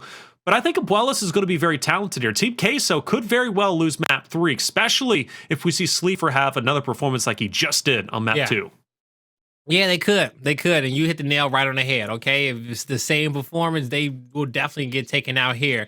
But we're about to find out, all right? So the game is live, and we already got the first few kills coming through on the side of Team Queso. All right, Sleeafer fighting for his life. He'll drop. Tough situation. He's getting pincered between Solar, Addvers, and Chaoz. You're not going to win that fight. It's just going to be impossible. But either way, we do see Abuelos taking a strong start. They've got the 2-1 hill advantage. Team Queso trying to bide their time, figure out what they want to do, and it seems as if they're going to send Problems and Jaled to challenge Solar and Chavii for A, whereas player 8 and 6 are going to go ahead and rotate down and protect B. But are they just trying to fake out player 2 and 3 with Addvers and Chaoz? Curious what Team Queso's up to here. Team Queso, they are capping the hill. By them capping the hill, it forces their opponent into a fight. Cristalize. He's looking for the third. He's a good shot in. Where's Solar going? Has him trapped in the corner. But that's really his spawn. trapped. But he knows he got his spawn mates coming. So Cristalize has to back down. A 1v1 is one at sea. So Cristalize does a great job playing his life. But he didn't run away fully. He stays in a fight. But maybe he overstayed his welcome. The meat shield is there. The pistol is out. The pistol is out from Problems. But Chavii saw his opponent switch weapons, and he dropped that meat shield at the right time to win that fight. So I was questioning Team Queso, what were they up to? Why did they have 2 players kind of stop midway between B and C? Well, they were getting the cross. They were firing their Lancer and Snup all the way over towards A. One was in center doing it, and that gave the confidence to allow Cristalize to push up and slay out as well as he did. A fantastic recovery from Team Queso. We see a bit of a recovery from Abuelos, but it looks as if it's going to be short-lived, as once again, they're being pressured back. Big 1v1 for Chavii once again. He saved the game, but this time he ends up falling. Team Queso have a very real chance to once again pressure for a domination. Oh, but will it come through? They got 1 kill on Chaoz. They got another one on Chavii as well. They got the third on Solar, but Addvers, that's it. The blind fires ain't gonna be able to get him 3. The flash connects on the player on the right, but that's all he can get. This is a round 1 by Team Queso. They'll strike first. They'll strike first. Good recovery from them, and a lot of pressure at the beginning. Without question from Abuelos. When we joined in, it was 15-15, but we saw Abuelos take the 2-1 hill advantage. They also had the man advantage over there on arrivals, but again, a great adjustment from Team Queso, sending those 2 players to tickets, getting the cross for Cristalize to allow him to pop off as well as he did. If Chavii doesn't make the heroic play on A and pick up 2 players that were currently there from Team Queso, that round is over a lot quicker. In fact, it might have been just a little over a minute, but instead they extended out to past 2 minutes, and you got to give credit to Team Queso for recovering as well as it did 2 times in round 1. Now we're seeing a 3-1 split for both squads. It's a 1v1 down low. Chavii got his stun. It allowed him to move down without taking damage, but he's playing off the left, and he hits 2 solid shots over the shoulder. Wins his 1v1 to capture B. Now his teammates, they're going to be losing their 3v3 fight up top. Only member left standing is Chaoz, but he'll have reinforcements soon. They need at least 1 more player to start moving up to get these kills, but they'll move up with just a 2 in which they have, but they're going to lose another. The deaths are staggered. Whoa! A 3-piece coming out from Jaled. Now, the home hill setup will be solidified, but they're going to start moving up for that trip cap domination, but they got to do it quickly. If not, those players are spawning behind. Ooh, Chaoz is dead. You mentioned a player spawning behind, but Team Case is okay with that. They'll still have the 2-1 and the point lead, and they have definitive control of A as well as the tank kills. So now they can pressure up and just focus on Abuelos' next push, which is most likely going to be to A, from C to A, but no, they're going to deviate away from that. We see Jaled. He's got the cross on Solar & Co., but more importantly, he's going to be able to call out. He's getting pressured, so we'll see Team Queso split up 2-2. There will be a bit of a mismatch, though, on tank, unless Jaled can even it up. He cannot. So surely B is going to go to the way of Abuelos. Team Queso, though, they managed to push player 4 Chavii back, and they will, in fact, take the home hill of Abuelos once again. It's going to be a cat and mouse game at this point, but Team Queso is okay with that because they have a substantial lead. Exactly. So they're playing some great escalation right now, getting some damage in. They can get the fight. If they can win it, they'll do it. But if not, they'll drop back and they'll take their numbers on the opposite hill. Team Queso has just done a good job. Sorry, Abuelos has just done a good job slowing that down, though, by matching the numbers. And with that down and those kills coming through from Chaoz, he's looking to get a triple, and he will not just yet, but his teammates will get the down. So a team effort will get them to C hill and the A hill. B's getting decapped, but Jaled getting flanked on his left and his right, trying to dodge the shots. Great positioning, but can he go huge? Is he clutch? Oh. Addvers gets him, but it doesn't matter, Blaze. B is going to be locked in place, but enough time, you think, maybe for Abuelos to actually come back. 40 seconds, a lot of time to work with, but it forces Chavii to win this 1v2. He might just very well do it. He does do it, Blaze. There is a chance Abuelos can sneak this round from underneath the feet of Team Queso. They need a decap, but they're off to a great start. You see 3 players rotating towards the hill at B. They're going to get in right away. The kill's trying to be focused by Sleeafer. He'll get one. But will he make it to the hill in time? Someone gets to A. His teammates, they clutch up, but now they need a decap and a capture as well. Oh, Chavii goes huge once again, and Sleeafer's taken out. That's the round. What a comeback. Oh, what a comeback that was. I'm blown away. I really am. Chavii made 2 definitive heroic plays to make that round happen. Like, incredible. And that's, again, we talked about Chavii and his ability to be able to make plays like that. He can, you know, is he necessarily the stat leader at times? No, he's not. But is he a guy that you can depend on to make big plays? Sure. And we just seen it twice in a row. This was the first one, big 1v2, and this started really the catapult for Abuelos to take this round. And then again, another 1v2, taking down Cristalize, doubling back, and then forcing his hand onto problems. He kills the entire team of Team Queso in 2 distinct team fights. I mean, come on, that man just popped off. Truly did, Taylor. A big first blood coming out for Cristalize. You're gonna see multiple kills come through, 3 to be exact for Team Queso. Last member standing is gonna be Solar. Looking to win his next battle. He can't get it done, and here's the pressure on the A hill. 2 players on top. Now 3. They need to play for the dom. I think they played a little bit too far back. They get in the hill, they'll win the round, but they already got the personnel. Oh, an overextension towards B. So you will start to see Abuelos. They'll get some good timing to extend this round, but I think it's one they should have lost. Absolutely, I agree with you. And you said that spacing was a little bit too far back, right? Team Queso should have been a bit more to the hill, on top of the hill. They should have pressured up much harder.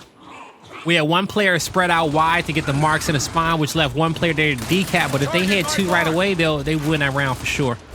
Well, now it's going to extend out. Team Queso with another considerable lead, but it doesn't mean that they're going to win the round because Abuelos can make some star-studded plays without question.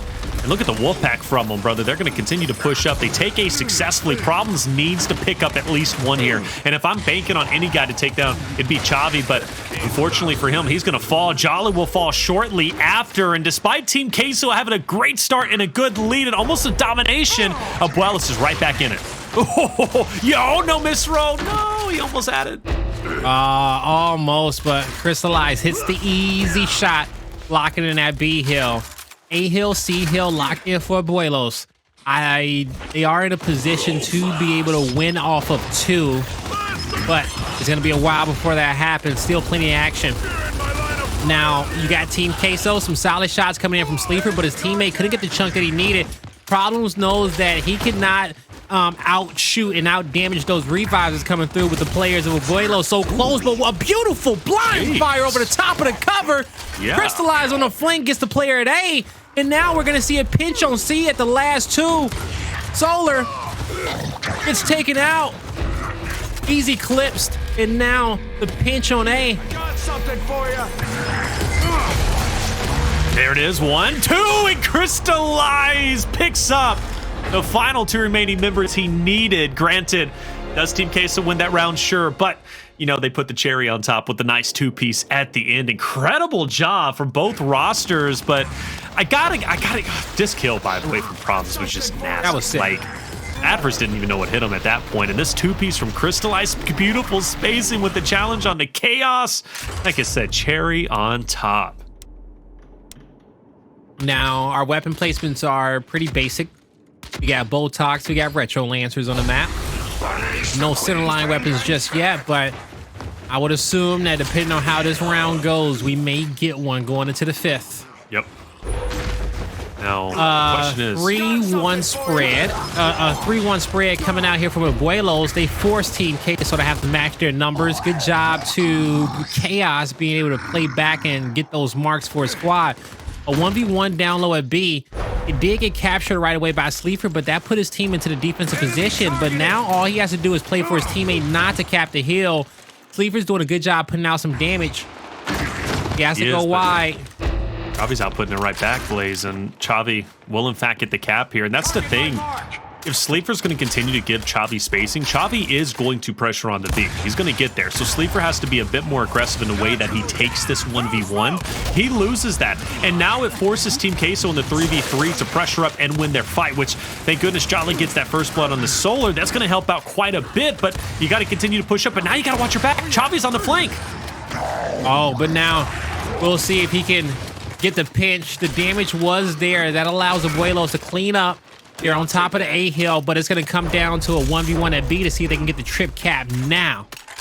I don't know if they will be able to get it now. You see, it's going to slow down a bit. All the members of Team Queso off the respawn. Solar taking some shots, but now Addvers goes for the one shot. He can't make it happen, and it's still going to be a 3v3 on the map for now as these heals are getting traded off. We're about to have a battle at C. This is more of a brawl. It is a brawl, without question. This hill has seen a lot of action all the way from the very start in that 3v3. Chaoz with the bolt talk, hitting beautiful shots on the Cristalize, and another follow-up on the problems. And now that puts player 6, Jaled, on the run. That was great shots coming out from Chaoz. You see how strong that bolt talk can be.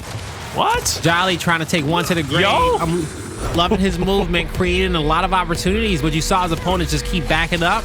No matter how well he played that with his movement, he just did not, he was not given the luxury. And neither will problems. Okay. Trying to see if there's really a chance here for Team Queso. They're down so much. If they can get the break on A, maybe give themselves 10 more seconds to work with. But Abuelos, they're ready for the push. They're going to take down the front line, take down the second. Jaled and Cristalize gone. This is going to be an Abuelos round, and they're going to tie up the first half, Blaze, 2-2. We haven't seen a power weapon yet, but maybe it's getting time to see one, but not before the Shocks and Incense. Not before the Shocks and Incense. Now, so far, it's been great because, well, it's been a great series. Where, you know, it's 1-1 tied up 2-2 in map number 3. Chavii trying to get some revenge against his old squad. Well, we don't know if he wants revenge more to, you know, I don't think that's the word, but, you know, yeah, he wants to show him that, hey, you know, this squad is better than my old team, you know, and I was the best player on that team, and you don't have me no more, okay? So you're never going to be able to beat me. That's what he's trying to prove, but Team Queso, they're trying to do something similar. And you know, Team Queso, they got a great squad. They got that core 3, but we'll see if the new replacement in Jaled is going to continue to live up to the expectations that we saw in map number 1. Oh, big battle here. Chaoz, he's going to double back. Jaled trying to stay up. Speaking of the Devil Blaze, he tries to make a move, and he actually stays alive. This could be a great initial for Team Queso. They'll take down Chaoz and Chavii. They're out of the way now. A lot of moving pieces. We see Abuelos, they do have the 2-1. Should shift shortly, though. It's hard to maintain this D hill, but Addvers, he's going to give it his best shot in conjunction with Solar. But the cavalry from Team Queso are pushing up. They're now onto the hill. Addvers, full res. dead, and he's going to get blindsided, taken down, and Team Queso will recover. Matter of fact, they're going to wipe the map clean of Abuelos, and they're not going to be on F. They're going for the domination. You got Player 5, who's also going to be peppering the members of Abuelos off of the respawn. Chaoz can't break away to E fast enough. He's going to be taking too much damage, but Abuelos does get a touch. Winnable or survivable is more the question. After Chaoz won that big 1v1, his teammates came out the respawn and they won big individual fights as well. That shouldn't happen. That should not happen in this situation. You got to be able to play back, play your Lancer angles when your opponent's desperately running out of spawn and make a play. I think it's the second time we've seen a big mistake like that too from Team Queso, and I'm starting to get, well, I don't know, and this is the question I was going to ask you a bit ago, by the way. Domination looking to come through. Sleeper the only one to get a touch here, and that should be it. And that is a great reversal. But that's not the first time we've seen that, Blaze. It's not. It's not. And I think we were even talking about it before the broadcast, and we talked about it at the start. But, you know, there's players out there who, you know, they look at certain fights and say, oh, this is unlosable. Even if I die, surely my teammates won't. And it always happens. It always happens. Like, as soon as that first kill come on the feed, all that momentum and confidence is slowly lost. Yep. Now, Chaoz made a big play in his 1v1, and that allowed his teammates to have a little bit more time where we saw Solar. I think he ran up in the hill and got 2 headshots with the shotty. So, good job to Abuelos in that round, and that just gave them so much confidence in his map. So my biggest issue with Team Queso is they're trying to close the rounds out super fast, where they're a roster that I strongly feel can play the long game. So Team Queso needs to be comfortable with winning the initial, which they pretty consistently do, Blaze, but they need to be comfortable with backing up and keeping the pressure up for longevity and fending off against Abuelos' second push, and then maybe working up for a domination then. But they're trying to take too much real estate, and the idea behind it is great. It really is. Team Queso has been justified in the domination attempts they've been going for, but they've been executing it incorrectly. And I will say that, you know, on the flip side of that coin, you will not be a dominant escalation team if you don't win those rounds, though, like they just had, right? Like those aggressive rounds where you play for the dom, you have to play for the domination if you want to get a chip. Yeah, you can have that play style of trying to extend these rounds as long as possible, but we saw this in a reciprocity versus optic era, where if you give a good team too many opportunities to think and too many team fights, eventually they will beat you and play for that domination. So you always want to end these rounds as quickly as possible, and this is where Team Queso has to perfect that playstyle in the Pro League, getting ready for a major. Both of our squads need to be able to polish off that skill set.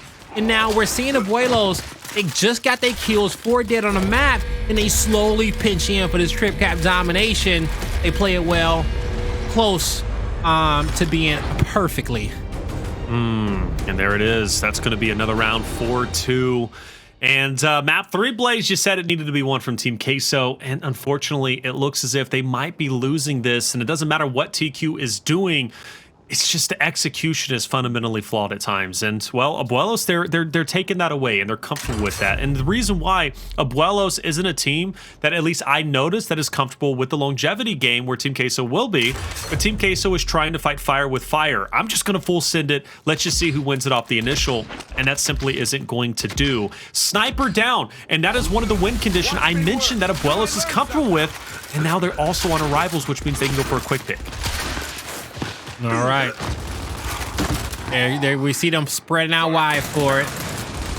The Retro Lancer was picked up there by Sleeafer, and he's going to be at top tower, being able to look down. Almost got it capped, but he luckily played his life. He waited for that extra second. Now Sleeafer has an angle on Chavii that should be able to get his teammate to cap at E. He's like, bro, I got some shots on him. Just go for it. They got to work together to get this one. Well, I don't know. Chavii he's feeling confident. Now, this is interesting. You got the new addition from Team Queso versus Chavii, who's playing against his old roster. So you got a 1v1, and neither one of these guys want to lose this fight. There's going to be a panic shot thrown out, keep Chavii at bay. But once that's gone, Chavii, he's gonna impinge his will on Jaled. Now, in that fight, he had to play that right side in that corner where he tossed a shock, because if he goes to the opposite side of the hill, he is forced out wide. And he gives up his right angle. So he did a good job playing this fight step by step, moving back into this position so he does not lose his fight. And he buys his time, buys his team time to win their fight. Chaoz, the last left standing. He's taken out. Now look at him, Jaled, playing Chavii like a fiddle. Now he had to flash, and he wins his battle. That's a trip cap domination coming through. But will it be successful? Will it be locked in? We've seen this 3 times now, and this looks like the best effort we've had. Sleeafer just hit those bodies, backing up, but I like that. That's an adjustment. Team Queso is backing up, allowing Abuelos to push in. They're not going for the big Nasher fights. They're doing this in a controlled fashion. Chavii still makes a heroic effort. It might still not come through. It ain't over because Waller said, I got a 1v1. Are you freaking kidding me, bro? I'm breathing down your neck. You're not getting away, Sleeafer. Sleeafer says, I'm not running though. I'm repositioning. This is the 3rd or 4th time this has happened where Chavii, and it really was Chavii. It was Chavii who came in and picked up 2 and kept Abuelos in the game. That's wild. You know, but Chavii's, you can call him a bunker buster, okay? It doesn't matter how fortified you are. He will find a way to create a hole. Now, more kills coming in on the side of Abuelos. They will be capturing the E-Hill as well as we enter the late game. I don't know if this is going to be enough for a lead change. I don't know anymore. E's not officially capped. Is there no lead change anymore? 1 shot left in the snipe. Sleeafer in a 1v2. He gets the headshot. Lined it up. This is a round Team Queso simply can't lose and shouldn't lose, man. Obviously, the round be over. Jaled, nice. Up A onto 1. Get the help with Chaoz. Team Queso will hold on to the hill that they desperately need to do so. Abuelos running out of time, 20 seconds to work with. Solar trying to do it all by himself. He could wait a little bit longer and he'll have Addvers behind him, but I guess no better time than right now. Jaled throws out the instant. Addvers goes through it. He'll get the break, but either way, Team Queso wins in a couple of seconds. And Blaze, they finally held on, and they'll keep the round alive, and they'll obviously keep this, the map alive and bring it 4-3. All right. So, keeping this one alive, like I said before, Team Queso, this is a must-win for them if they do not want to blow this series away. Regency is coming up as well as Clocktower. They're good on both those maps, but they do not want to give that much confidence to Abuelos going into a map 4 with that lead, especially with it being Regency. We know how comfortable they are there. Now, the snipers on the map, we got shot grenades and incendiary grenades as well. So, a comeback block to get to the round number 9. But the reason why we call it a comeback block, because you have to do it now if you don't want your opponent to match it. But if they do decide to, you have to do it now if you don't want your opponent to match it. Now, on the flip side, let's see. Enemy contact. It's better called a closeout block, okay? Let's say it that way. A closeout block, because it is a block coming out from Team Queso to have a little bit of an advantage to close out this series.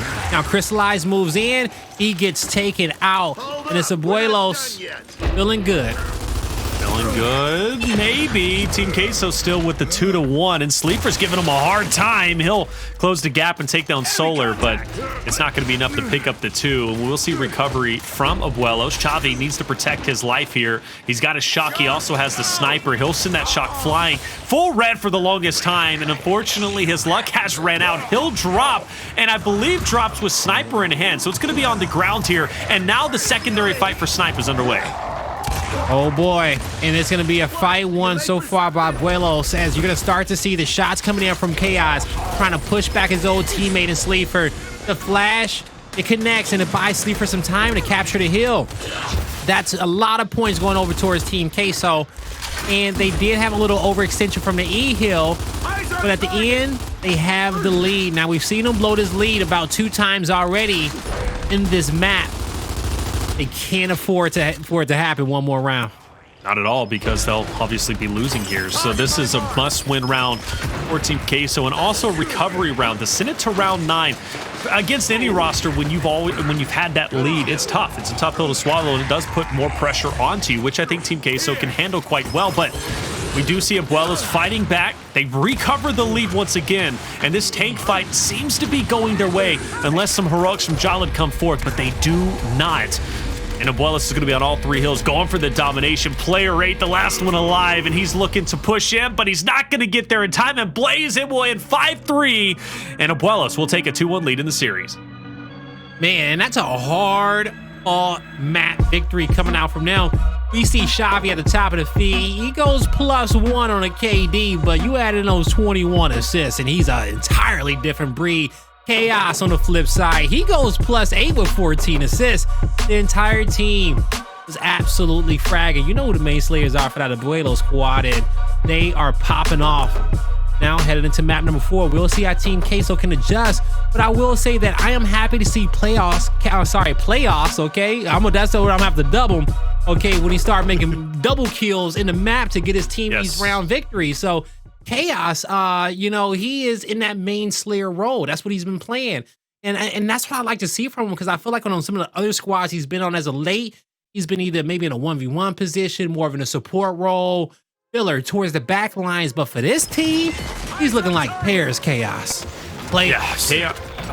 Chaoz, and he's hungry too, because you got to think about where he once was, right? On Pittsburgh Knights, 2nd place in not the Winter Major, but the major before. And, to get dropped like he did, it made sense, right? You want to pick up fiercely if you're Pittsburgh Knights. We get that, but, they get 3rd place in the major. Chaoz technically had a better placing with Pittsburgh Knights, but now he's here to do it with this roster, and he's hungry for victory. And Chaoz has that veteranship and that leadership, and honestly, to be the IGL too, to kind of uplift these guys on this roster. They are called, grandparents and grandchildren for a reason. So he's going to be a great guide.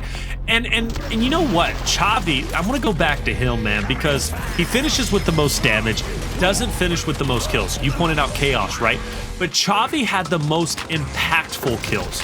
It ends 5-3, but this could have ended 5-3 in favor of Team Queso if Chavii doesn't have 2 distinct rounds where he gets 2 distinct 2-pieces to avoid a domination to come through and ultimately shift the odds back in the favor of Abuelos. That's how much of an impact he had.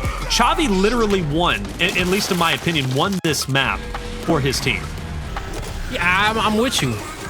We saw Chavii coming off the respawn and just destroying setups, okay? Running through Lancer fire. And it was just like, where is the bullets going? You can call him SpongeBob the way he was soaking up damage, all right? SpongeBob, yo, what? When has SpongeBob ever taken some bullets and Nasher shots? I don't know, right, but I missed that. But yo, he the dopest sponge I know, okay? And at the end of the day, Chavii was out here. The damage wasn't affecting him, and he was making big plays for his team. So good job to him. But now we got to see this matched. We got to see the same energy going on over here towards the Regency control. And it's 2 comfortable maps coming up next, all right? Yep. So with them having this lead, it's theirs to close it out, and it's Team Queso's to make an epic comeback. Well, I think Regency is definitely going to be a lot more comfortable than Checkout, or should we not check out Clocktower? Because again, when they played against Wichita Wolves, I did not see Abuelos play Clocktower well at all. Like, they weren't adjusting to the flanks well. They weren't, I think they only sent Chavii down low for the nades 1 time. They only sent Chavii to be an impact down low 1 time. Aside from that, Wichita Wolves, now Hive, was able to flank, prioritize nades pretty much every single time, and then opened up the door with them to be more flexible, where Abuelos didn't make any adjustments. Now, granted, it's Pro League now. There's been some adjustment. There's been some time, and Abuelos is already playing better than they are. But I do think Regency is going to be a comfortable map for them, but they did lose the first control. So let's talk about it. Reactor to Regency, why do you think this is going to be a more comfortable map for Abuelos? I think this is going to be a more comfortable map for them, because when it comes down towards Regency, it's not going to be as hectic when it comes down to transitioning to set up for those next heals. So you're going to be able to get your team fights on early on. If it don't work out, you're going to get your second. If not, early rotation. But when you rotate early on Regency compared to Reactor, you are able to kind of hold your setup for a little bit longer, okay? The map's a little bit wider, it's bigger, has some verticality in certain directions, more verticality than you will see on Reactor. But those setups, they are... It's easy to see that push coming rather than the tight, close-knit corners at the bottom of the stairs or reactors on the side. You'll see the smokes. You'll see the pushes in. Hey, you got to put out that damage, hit your shots. If not, you may get another fight. If don't work out, rotate towards the next. But we have seen the textbook gameplay, the blueprint to be successful on this map time and time again. And if they don't know that, It's over. It's over, right? Like Yeah. there's a map in game mode in each one of our three where I feel like all of our squads, you have to be at least average or above average at it, where you know the basics of it, the power positions, the rotations, and you've mastered that. Now, when you match up against your opponent, are you the better team that day? Yeah, but as long as you got the fundamentals, you should be good. And if you can get up with a lead on Regency and you play your fundamentals, you should be able to come away with a victory there. Now, I feel like it's Regency for control. You going over towards execution, I think that map is a checkout. Okay, a checkout or more so over Clocktower. Then you take that on over towards escalation. Vasgar has been a staple, but Vasgar is still the hardest map to play at a high level that we have in our cycle. I say it's more of a training grounds. Training grounds is that basic escalation map where you should be above average against, the rest of the players in the world, at least on your knowledge of it. One concern, you mentioned the setups, and I think that's a great point. You'll be able to see them coming more often than not. You also might see maybe Jaled be tapered off a bit. You go back to Reactor, he had a hell of a performance, 22,000 damage done. The closest one to him was Chavii. So I am starting to see a trend. Chavii and Jaled are quite similar in terms of stats and pop-off and the way that they go about it. Jaled had the most kills too. He went 21 and 14 with 21 assists. Jaled is a guy you got to shut down clearly. He's going to have big impacts. Chavii just as equally as well. But setups wise, Team Queso, multiple times on Reactor, especially in the beginning and middle portion of that map, has tried to set up. And they did have this setup quite often. But I saw just great wolf packing, fantastic aggression from the side of Abuelos. They broke those defensive setups quite easy.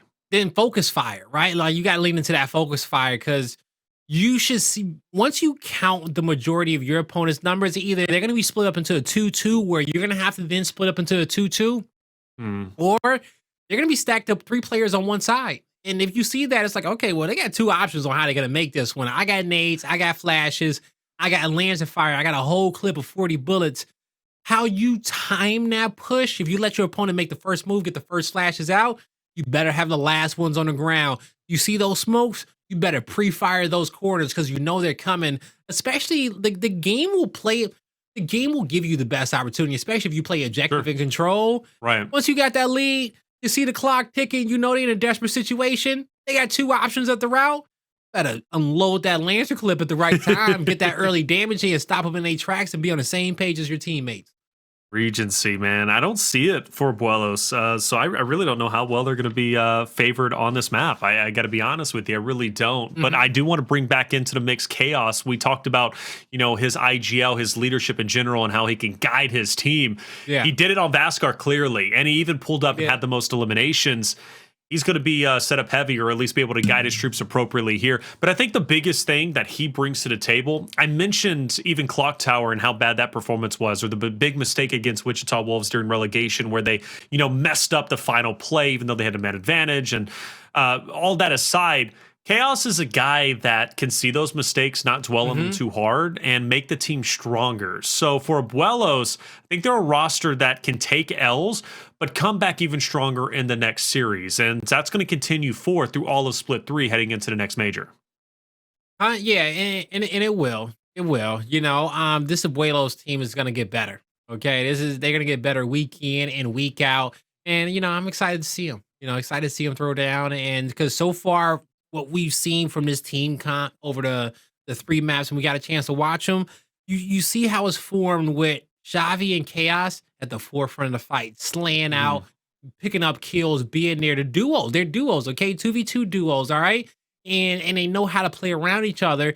And then you got a player like Addvers, jack of all trades, there to support if you got to, power weapon superstar. And then you got Solar, okay, who does the same things that he does. 2 solid players, and they'll be able to fill in the gaps.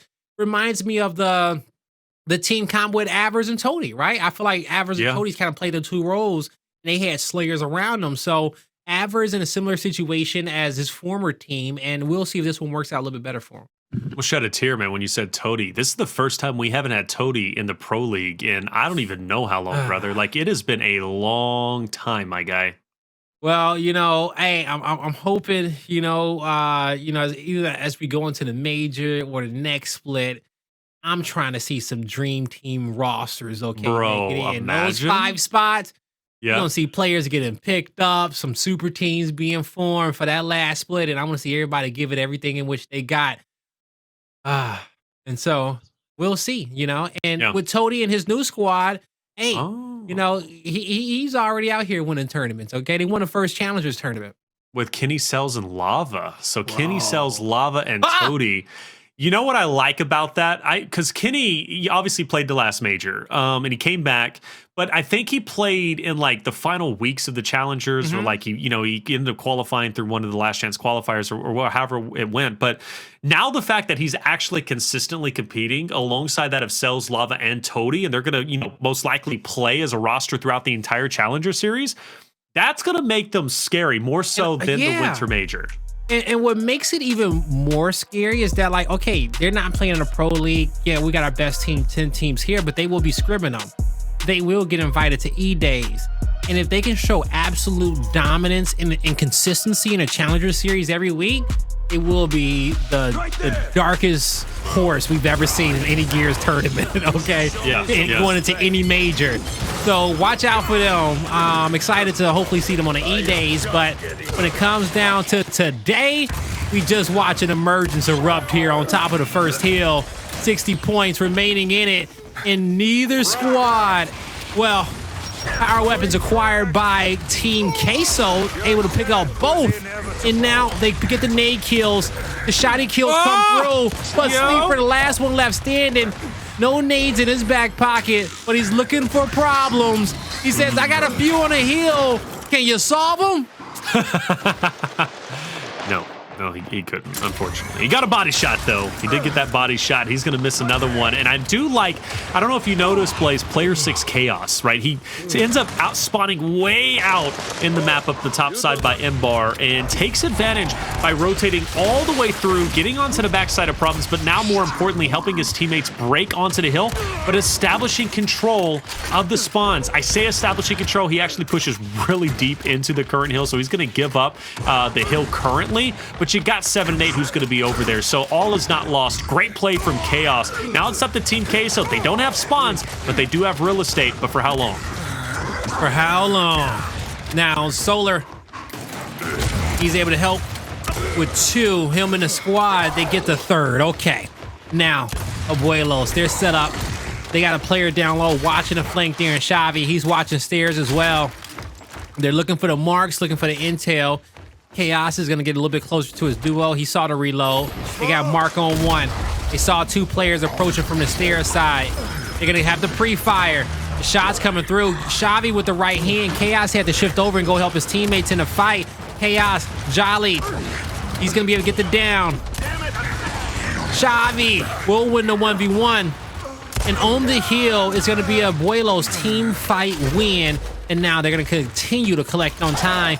And I'm really scared for Team Queso. I talked about how comfortable Abuelos is going to be, Reflections. And we're seeing it in those early hills. And if they continue to play these type of fundamentals, because the fundamentals look really clean. Win this map. And they've got the confidence, too. That Vasgar map that they won, they have plenty of pop-off plays. And we talk about it consistently. Momentum is a thing. And when you get those pop plays like Chavii was getting, or like Chaoz popping off, having 22 eliminations to finish off that Vasgar, that can put a lot of wind in your cells. And clearly, it's guiding Abuelos through the sea. So well done from them. Sleeafer with the M-Bar. See if he can have an impact with it this time around. We do see him getting the shot on the Chaoz. That's going to be great. Limits the numbers from Abuelos down to 3. So it'll be a 3v3. A big body onto Addvers, let alone a headshot would be fantastic. There's the body, but the shock is thrown perfectly. But Addvers, he overexposes himself. He'll get finished off, and Team Queso can push up. They need to recover a lot. They're down in points. They can't be feeling too comfortable yet. All right, so this is where I was talking about why did I feel like Abuelos was going to be better on this map than Reactor. They've already built their lead. Now, if they can break these setups, they're in a good spot. But if not, don't worry. It's okay. They got the lead. They just got to rotate early, but they want to contest. They can't lose both of the team fights contesting for gold. That'd be them giving up a full 60. We see the downs coming through. A few nades in these players' hands, but it's Sleeafer with his last M-Bar shot. He'll connect. Make this a 4v3 fight where you see Abuelos, they're too scared to move up. They're like, guys, we're uncomfortable. It's not going to work out. Wait for the squad to come back. But now, as a full 4-man unit, the push is about to ensue. They will not be able to get one. Solar got to the back and got a kill. Chaoz comes up a little bit late. He's not able to find one, but they contested a little bit. The spawns come out for up top, and that's exactly what they needed. So they can shift on over towards Statue. And that's exactly where they're going to be going. Statue is in play. Cristalize is going to pick up the shock. That's going to be helpful, especially when you have a couple of Abuelos members already there. Player 7 is obviously on the hill. He's ready for the next in-bar, but player 6 is going to move up too. So at this point in time, we're going to be seeing the new hill come into play relatively shortly. Solar's going to have his hands full, but he's got his boys behind him. Smoke is going to be out. In-bar's down to the ground. An opportunity to pick it up. Crystallize pre-firing. It's not going to be enough to drop Solar, who immediately puts a shot onto Sleeafer. That's going to bring the numbers down from Team Queso. A chance to still move forward, but Problems has to hold his angle in mid. But as Solar backs out, there's an opportunity to push up. Team Queso, they find their way inside, but the nades are going to hurt. And they get the kill on the inside as well. As 2 members down on the side of Team Queso. It's a 3v2. Now a 3v1. Sleeafer's taken out.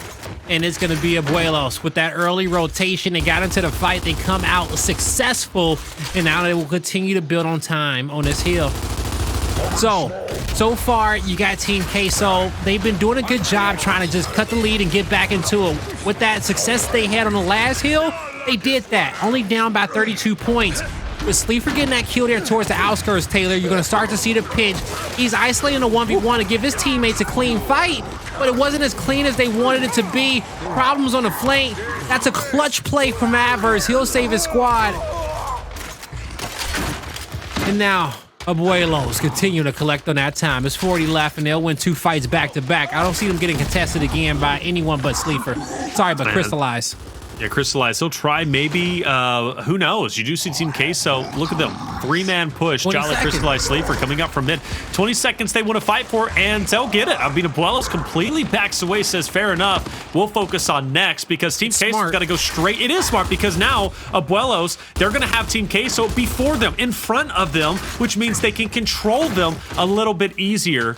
Team Queso will adjust, though, by going down towards Roses. Now they can push up through the choke points, and as I take a peek, Problems does have a shock.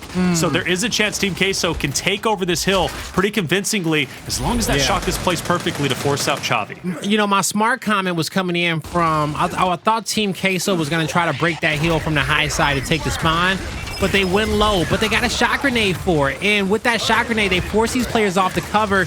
They're losing teammates. They can't get actually, no, they're not losing no teammates. They reach for the cash over the register. They'll be able to find 2. Now, it was downs that Abuelos was getting, but none of those kills got acquired, and that was a successful push coming out from Team Queso. So they're collected on that time, Taylor. They got Sleeafer here towards the mid-map. He's surrounded by 2. Thus, 2 players away from the hill, out the fight. How long was it going to take them to get reset? Not long. It's a 4v2 on the hill on the flip in for Abuelos as they move back in and regain control over the hill that they started off with control over. And Chavii is like, what's up? That's all y'all got? You finally win a fight, and that's as long as you can hold the hill? I mean, come on, Abuelos, newly added from relegation into Pro League, and they're about to beat, or they could beat Team Queso here 3-1 and add a cherry on top. It's Chavii's old team, right? So, I mean, literally, Abuelos is going to be on cloud 9 if they win this, and Chavii sees the edge of the barrel of Problems, swings the corner tight, takes him down, and Chaoz to follow it up potentially with 2, picks up 1, picks up any of them. Addvers, though, will get the 2 of them. Well done from him, but the job's not finished. Sleeafer, Problems pushing into the hill. Addvers laying down the Lancer fire, getting him within chunkable range, manages to do so. Sleeafer gets a nice shot, but it won't take Addvers down completely. And Abuelos in control of the current hill. They've got the point lead, and they're not slowing down. Yeah, they're not slowing down whatsoever. And this is looking like we're going to have our first upset of the Pro League to kick this one off. Everybody's about to be 0-1 as we feel like Team Queso is going to be able to come through and get this one with ease, having that core 3 of Problems, Sleeafer, and Cristalize. But so far, it hasn't been as easy as they thought it was going to be. Now, you see a few kills coming through for both teams. It's a man advantage for Team Queso in a fight. They're trying to angle out these last two members. The quick revive, and there's the remaining damage. It's Team Queso hunting down the last member in Solar. Well, he's not the last member anymore. He buys time for reinforcements, and the fight continues. Look at Chaoz. Chaoz is going to be on the flank. He spawns out, and nobody from Team Queso turns around other than Cristalize, but Chaoz still... What? Did I... Maybe... Yo, he's right there! Yo! They find... I can't believe they got that kill. But Cristalize literally turns around, looks directly into Chaoz's eyes, and then says, nah, I'm good. And continues to look out the window. The sight must have been nice, but that was crazy for me to witness. Yeah, it was wild. It was absolutely wild. It was a great flank from Chaoz, but in hindsight, Abuelos didn't win the fight. You know, he did flank another player, and he didn't get off enough damage on them for his team to really kind of turn around. But he did his job getting his. His teammates just need to play off his off him making our fight chaotic a little bit better. Now we're gonna start entering our second rotation of heals, and Team Queso, when we were going from this point to P2, they were down by 80. They've cut that deficit to under 40. Well, 45. But with these kills coming through, it's going to just continue to increase. It won't go down anymore. Abuelos, they'll take the spawn over on the cog side of the map, and they got the marks, so they know exactly where their opponent's going to be coming from. And Blaze, off these first two hills, Roses and P2, this is where Abuelos took a lead, what, 90-2, 90-7, something like that. It was very considerable. And as we are nearing the end, there's a real chance Abuelos can replicate that success, close it out to 300, and beat Team Queso off of these next two. And Chavii holding his position there on stairs, that's going to be helpful. But Solar, he needs to get some kills here. He's going to have some help with Chavii. And actually, Solar actually gets the kills. Well done, Problems. Now last alive on the map. And it's getting to the point where Team Queso are starting to run out of time. We could see them very well getting a little bit more aggressive. But Chavii, he's feeling just fine. He's feeling more confident than he ever has been. Meat shield up. Jaled is going to break it away. Problems will take him down. Excellent job taking him away. But now you got to account that Addvers is ready to go, but he's about to get swarmed on. Yeah, he moves out at the last second. His opponents took that angle wide, so they did not get surprised by him. He didn't have too many plays. Now you got Team Queso set up for next. New power weapons coming up, and that's what Abuelos is waiting for. Waiting to get that M bar so they can make some plays on that top end of the map. They got two players down low because they saw Abuelos kind of playing for those shot grenades. But everybody's going to start backing up towards this hill at any given second. Some early smokes. Early indeed. They're everywhere, man. So that's Team Queso trying to make that push as difficult as possible. We talked about it, right? Having that intel, preemptively being able to start the fight even from the defensive side, that's what those smokes help you do. But the M-bar, that's the last shot. 1v2 situation. Sleeafer, Jaled versus Chavii. The down. Oh, Sleeafer's weak. The cleanup. The reset. 1v2. The help. The revive. He's in it. Oh my. Oh, but not yet. He hasn't won it just yet. Watch your flank. You got somebody off in the distance, and it will finally be Team Queso. But I mean, you got to give it to Chavii. He's got the dance moves, brother. It is tough to pin him down, single him out, and take him out. But by Team Queso winning that fight, Abuelos, they're focused on next. They're going to try and lock in spawns. Solar knows this spot that he's currently in, very important to maintain. He's kind of by himself, and I say kind of because he does have Chavii and Addvers who's going to be able to help from the hill, but now Solar is by himself, but good spacing, good distance. Chavii comes in for the help. These two players should die, but no, they don't. Solar, though, still with the side angle, standing his ground. I said he needed to hold it down, and he did exactly that. Abuelos should have control of the next hill, and yes, they will, but they've got to continue to hold on. The scoreline is still tight. Now, with just being 30 points the differential, you got Team Queso surrounding the hill. On the flip side, Abuelos, they got the spawn locked in. They got all the stairs covered. This is a rush coming in from Queso, but Chaoz with 2 downs.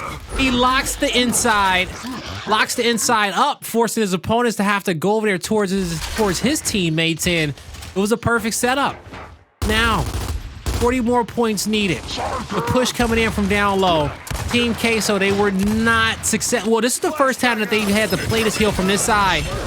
They got majority of their points on this heal the first rotation, but the M-bar is going to be in Abuelos' hands. Chaoz gets another down on Cristalize. No kills coming through for Queso. That's one, but they need a little bit more, and they can't get it. Abuelos now in control, We'll 30 points away. 30 points away. We will see another hill, but Team Queso, I mean, Blaze, that gap they've got to cover now is pretty substantial. It is. And you have to play perfect. You know, for the Team Queso fans out there, at least it's a center line heal. But you just need to, it gets even harder when there's only 10 points needed. The kills come through for Team Queso, but they can't stop it. And again, just they barely can't though. Stop it. Just barely. Oh, Sleeafer. No, they can't. Sleeper can. Sleeper can.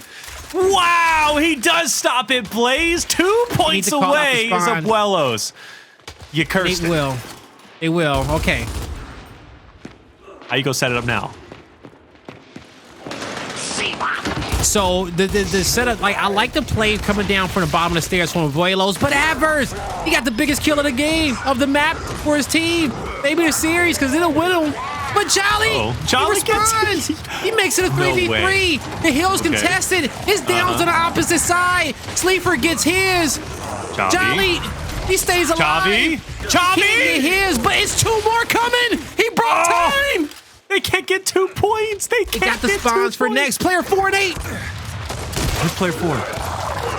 Oh, player 4's dead. Addvers gets him. You mentioned his big kills that he got a little bit earlier, That's but a good down. he's going to be sold out. But listen here. Player 2's about to be in a 1v2. He can't get the revive. He can't allow Player the 2's revive. in a 1v2, Blaze. Player 2's in a 1v2. Cristalize has to hold his ground. He cannot afford to drop before Sleeafer gets there. Sleeafer now has to... Problems is there! Yo, Team Queso's actually holding on!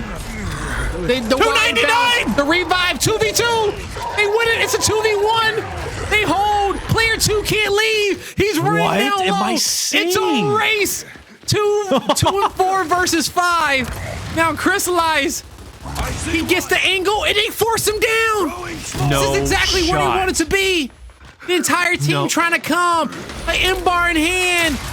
Ooh, he misses. He hits. Blaze! They're doing it! 2 nades in the hands of Solar. The flashes are going to go towards the back. The cutoff nade is there. A successful play doesn't get a kill. You gotta hit these. You gotta hit these. You gotta hit them! There's one! There's a body on the Solar! There's a body on the Solar! Jaled's in! This is the game. This is for the map, but it's turning. Abuelos has got a full red, but Abuelos is forced back. Cristaline's gonna be on the flank. You mentioned a pinch player rate. But Jaled hits a shot with the M-bar. Yo, Abuelos is in. I'm going crazy. Jaled's gotta hit it. Yo, Solar's in. 270, 299.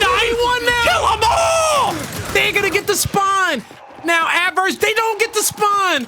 Team Queso, they'll lock that in. Only 4 points needed. No way. Queso. Oh Go my to map 5. goodness. We've But never 1 point, seen Blaze. any team Blaze. stopped at 299. Taylor, take it away. 1 point.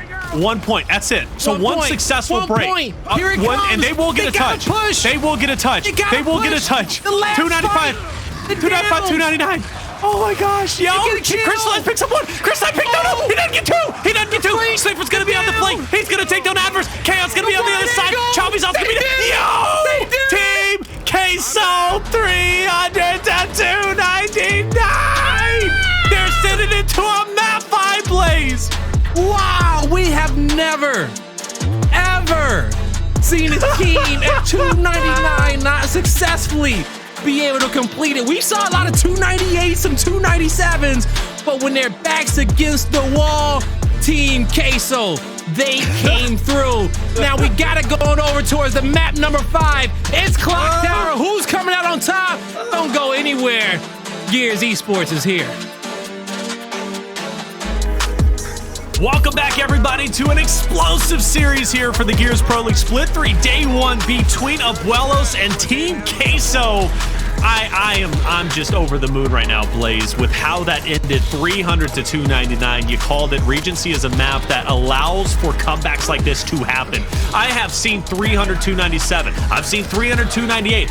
I don't recall ever seeing a 300 299, and I damn for sure have never seen a 300 299 that ended with the team that was down over 100 points to come back when they were 2 points away from a loss. That was insane. This is the first rotation of the statue hill. We're gonna come back around in about a minute. Okay, maybe the longest replay package you guys have ever seen. But when we come back to this hill, that was when it was 298 at the statue hill. We saw a constant team fight for the entirety of the hill, all the way to the rotation where it was another consistent team fight. Constant action for 3 minutes to end this game. My God. And you saw Team Queso. As time went on, it just got more flavorful. You feel me? As time went on, they just became they had the perfect recipe for success. Bro. And they showed us that spice, and my God, was it nice to see. Bro, and you know what? They threw everything in the kitchen sink, bro. And if you want to talk about spices, they threw paprika out there. They threw freaking cilantro. I mean, I don't even know. That's not a spice. Just ignore me. But they threw everything in the kitchen sink, okay? And they did everything in their power to try and come back. But they could. I mean, I say come back. They ran 298 for dear God. Like, yo, 2 points. And they even tried to challenge the hill in a 2v1. And they didn't lose it 2v1. They lost it 2v2. But we're getting up. So look at it. Gee, it was 298 to 204. Wow, right? 298 to 204. Oh my God, and that was it. Only 1 point was given up. Only 1 point. 1 point, a 96 to 1 run. Wow. And it starts with this double kill, playing that cover. Look at every fight. Okay, a nice kill, 2v2. They almost had it here. Nope, another 1v2. You lose it. A lot of time on this hill where all you have to do is play slow and win one team fight. There was that point, by the way, right there it was. It ticked over. But who stayed in? Problem stayed in the hill. Good for him. Jaled hopped out. Problem stayed in. We've seen matches end where a team is coming back, but they hop out of the hill, and it's like it's just muscle memory, and they don't know. They're like, okay, I'm going to slide over and try to get this angle, and they hop out, and then there's the point that takes over. Problems didn't allow that to happen. He kept a level head, great composure, and stuck in there. And I got to say, this final fight, this wasn't the final fight, excuse me. This was the final fight. Abuelos still had a chance to win this team fight. It wasn't going to be easy, but at this point, Team Queso said, nah. Like, we came back nearly 100 points. We're not losing it now where it's 295 to 299. You feel me? Like, it's just not going to happen. We could have already lost it 204 to 300. But now that it's 295 to 299, they already had in their mind, Blaze, like, nah, we're not losing this. And they did it. I mean, I am so blown away. But I want to bring it back down to reality. This is the second time I have seen the roster of Abuelos, first time in relegation, second time here, where they have had a definitive lead, a definitive edge, and they have managed to blow it. They have managed to blow it. And you remember, Blaze, when we came into this series, the narrative was that composure. Will Abuelos be able to maintain composure and get over that hump of being close to victory, playing at the level of other teams, but not able to overcome it and become themselves by getting a victory? And it seems as if, no, they still haven't been able to find their own identity and get over that hump. And they very well might not be able to do it on Clocktower, a map that they played, in my opinion, terribly during relegation. Yeah, that was absolutely wild, okay? And, when it comes, you got to close those out. You suffer a devastating round 11 loss where you up and you have angles and advantage and you're up in man and execution, and then you come over here and you had 2 opportunities to get 2 points. You had, it wasn't 2 opportunities, it was 2 hills. Excuse me. It was like 10 hills. opportunities. Yeah, it was more than that, hills. Right? Because when it comes down to that center line hill on Regency, it's so scrappy, fight after fight. They could have ran up on it, slowed it down, and just took their time, counted their numbers, maybe even rotate early, force a 2v2 fight on a new hill in the old hill in order for them to get that tick over. It's a lot of things that could have happened, but they felt like this is ours. Yeah, one more fight. Come on, one more fight. Come on, we got it. One more fight. We've been doing so well. They took that lead for granted. Yeah. And sometimes the scoreboard can be your worst enemy on a mental level. And that's where it was. Yeah, that is just whew. Man, Got me smiling. Man, I'm gonna have to change my lights to blue for that one. Yeah. No, we rep TQ. Okay. Yeah. Yo, that is a sick color, bro. Like the green was nice, but the blue is like, yo, the blue, nice. it's here. We got the blue now for him because sorry, I'm always hitting my mic. I know Jordan's like, come on. Hey, we excited. We're excited over here. Okay. Yeah, I got Sound Master in my ear. I call him Sonic Boom, and he's up here like Blaze. Yeah. Always got to do the tech test at the beginning, level it out and all that stuff. But luckily for our blue mics, they got the the shock protection on it. Look at the blue microphone. Now we're going into a CTA. Okay. Yeah, right. Like I be doing it, but it doesn't get any more wiggle than that. Okay, it could be like thump, but this is like. You know what I'm saying? Exactly like that, man. Shoot. Hey, it's a nice mic. Like bottom line, period. These blue mics, they got us sounding fresh, got the bass in the voice, In real life, I sound like a squeaky mouse, but when I put this blue microphone in front of me, I got a little bass in my voice. It sounds like I'm speaking with my chest. That's not true. I still got the bass in real life, all right, but you believe what you will. Maybe, I'm 6'8". Gotta have. Hey, I heard the shorter you are to the ground, the deeper your voice is. So now that's crazy that you heard that. It doesn't apply to me, But hey, you hear what you hear, and then you walk with it. So you heard it here, folks. Short people out there in chat, you must have some deep voices. You know what I'm saying? Somebody can't confirm here in a bit. I'm pretty sure of it. But is that right? Is that right? Now, but speaking of being bold, and speaking of letting your voice be heard. Going into this next map for Abuelos, their IGL got to be heard. Now, I don't know who it is, but somebody had to take control over that last situation, not let it spiral out of control. Should have been Chaoz. They could taste victory. We know it's the grandpas. It's in their name. It's one or two. It's either Addvers or Chaoz. One or the two. Okay, it's not on their young players. They can put it on there. They can put it on them if they want to, but it was multiple ways in which they could have won that. And I don't want to... Chat, y'all could be the deciders here. If you want to put more stock into, Abuelos not being able to clutch up on those 2 points, or you can even say that Team Queso just played perfect gears. They played to perfection in those last 2 hills. And I may even lean to that rather than talk about what Abuelos did wrong, because we could talk about the perfect play in hindsight all day. Team Queso, they weren't missing shots there. They weren't missing shots at a point where you have to. A lot of people don't understand in those tense moments where you got all eyes on you. You're a team that everybody voted for. That's already pressure for you because it's not like, okay, now we got to prove them right and beat everybody or prove everybody right by beating the team that we're playing against. You're also playing against a roster that picked up one of your star-studded players, which was Chavii.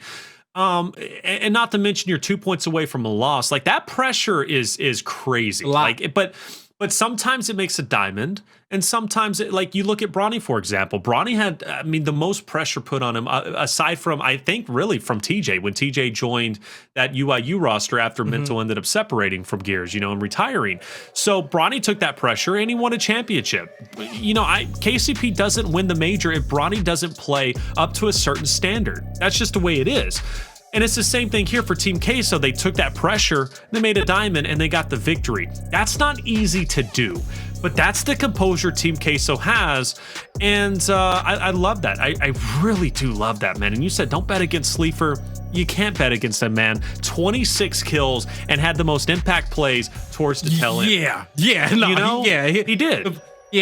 He was super composed when it came down to hitting his shots, okay? Super composed, man. He stayed alive. I don't know if he even died in those. He probably died once out of the last 3 minutes of that game, man. It was insane, absolutely insane. But here we go, Taylor. It's map 5. Ooh, map 5. It all comes down to this, ladies and gentlemen. And Team Queso, after a spectacular victory, you gotta think Abuelos. They're hurting a little bit. We see a big breakout for the snipe, but Problem's gonna get first blood now, taking down Chaoz. Sniper in Sleeper's hands. He's gonna connect it on to Addvers, but it might be tied up here shortly. Not so shortly, as Chavii's gonna last. Well, hey, that was a good shot on Cristalize. That's all right, though. End result is still a victory. Team Queso, an explosive start, and one that pays off. Good job. Good job. Team Queso, like, even so, it was Problems who got the first blood. His teammates went down out wide. But Problems knew that, hey, the fight's out. Like, I'm gonna get my first shot off. I know who my target is, and he won his battle on a secondary against his opponent. Didn't forget who that was exactly, but we'll see it again during this round as they look to get some revenge. I think it was Addvers. I think Problems took down Addvers' first blood. So we'll see, yeah, like you said, if he'll be going for that once again. He was very aggressive. Oh, this time Chaoz is going to get the aggression right back into the side of Problems, but unfortunately, it doesn't amount to a kill. And in fact, Chavii's going to be first blooded. Chaoz will follow suit. The aggression from Team Queso is paying off. And now you got Solar and Chavii pinned up behind one statue. Addvers will fall. Solar goes for the pickup, but it's not going to matter. And Team Queso will win yet another round. And I gotta say, I like the aggression from Chaoz. It almost pays off, but because he doesn't get that chunk, it was another, Team Queso was able to recover and then follow back with their own aggression. And Chavii once again getting first blood. It's something that I need to talk about because that was happening consistently on checkout. They're in relegation. That was happening a couple of times during checkout when they ended up winning it in this series. Sometimes he can get overly aggressive and too aggressive when he throws his life away. Now we'll see if he can slow it down here when we get towards the middle portion of the round, but they're gonna need him to be quick, be very decisive on the fights in which he takes, just like how Addvers is on his flank. 1v1, he'll force back Cristalize. He gets taken out. The snipes in the hand of Sleeafer, and that's 2 headshots for him. Yeah, they're not losing this. No shot. Wow, I mean, team effort. They There's put him no in a way box. they're losing this. Man. And you know what? We've seen, 3 different looks now from the side of from Abuelos, right? We've seen the standard tried and true off of round 1, just go for the sniper, it doesn't work out. Then round 2, we see Chaoz try to go for that initial aggression, it doesn't work out. Round 3, we see Addvers try to go for the flank. That's 3 different looks Abuelos is throwing out there, but they still haven't got a win. And outside outside of the last one, those looks have been the second move made. They're reactionary to what their opponent's doing. And for the first time, they finally get that initial down that they need. And there's the cleanups. Big plays from Solar. Puts his team up in a 3v2. But Cristalize goes for the huge play. He couldn't get it. His teammate trying to get that flash out to slow down his opponent. They didn't get the snipe. This is a perfect time for that flash if he didn't toss it. Yeah. Yeah, he's going to go up on that. He gets the sandbag, but it's a counter flash. Has to back him down. But it was a great effort. Still alive, though. Still alive. Oh, he gets away. Cristalize was full red there. Just mere percentage to his life, but manages to stay alive. And now it's still 3v2. And with nobody having snipe on the opposite themselves, side. Okay? Dude. What's that? I say these are 2 grandpas on the other team. 2 Abuelos over here on the swarm side. All right? Sleeafer and Krista. That's true. Oh, this is a chance. This is a chance. Chaoz is down. Blaze. Oh, no, but they get away. But he's on his last down, which is problematic. Oh, Solar taking a lot of damage. I'm surprised Sleeafer didn't move up to probably challenge that and go in the open, knowing that Solar was going to take at least try to force that fight. Chaoz is on the back wall on his last down, so he'll be the last to enter the fight. But if they can focus fire him before that heal pops, it'll put him in a great spot. Oh, he's going to go wide. Oh, that's because the heel's down low. Chaoz is not the one that you want to have to cap this heal, but he is the one you want to have his angle. All right, so now it's going to be a 3v1. Sleeafer has pulled off some great plays, but this might be his first death, and it will be. Speaking of which, his first death, yeah. I mean, he was 5-0 up until this point, so still a great start, obviously, from the team of Team Queso, but a good answer from Abuelos. They finally get around on the board. Stopping that bleeding is important, and, what a better time than to do it when you're down 3-0. Nah, that's exactly what you need it to happen, so they can take a breath. They know that they got some wiggle room to work with. They got 1 round on the board. Give them a little bit of confidence, but we move up into the next. We've seen each time Sleeafer's went for the snipe on this side. Chaoz has a lot of focus on Problems. Great team fire coming out from Abuelos to be able to put their attention on the secondary, but now they have to put it into the snipe lane. Chaoz has the Lancer fire. There's the revive. Now Cristalize steps up to make a play, but he became the center of the focus of Abuelos right after. Now they're in a 4v2, and it should be an easy round for them to get their second. Be an easy round. Sleeafer gets one, doubles back for Solar. Not going to happen. 1v4. Very rarely do we see those one. Like you said, that is going to be another round going to this way of Abuelos. And I don't know if the momentum shifted just yet, but it does seem that Abuelos has definitely got over that loss that ended 300-299 just a little bit earlier on Regency. Seems like they're right back into the saddle once again, and they can still be a scary roster here. They did win checkout, they did win the first execution, and they did so in a pretty convincing fashion, 6-3. But you got to tie it up, right? Team Queso, if they can win another round, lead 4-2, they're going to be just fine. But Team Queso isn't being as aggressive as they were off of the start. Nah, they haven't been. They're starting to slow down because they got the lead. They can have a different style of gameplay, knowing that their opponent is going to be trying to make some desperation moves. And, you know, this round was a more passive one, and we'll see how the outcome is going to be. But so far, Team Queso don't have any power weapons this time, but they do have their numbers, and they're trying to bait out a few more of those nades. And I think Solar was able to get out with one nade, so he has that one to work with.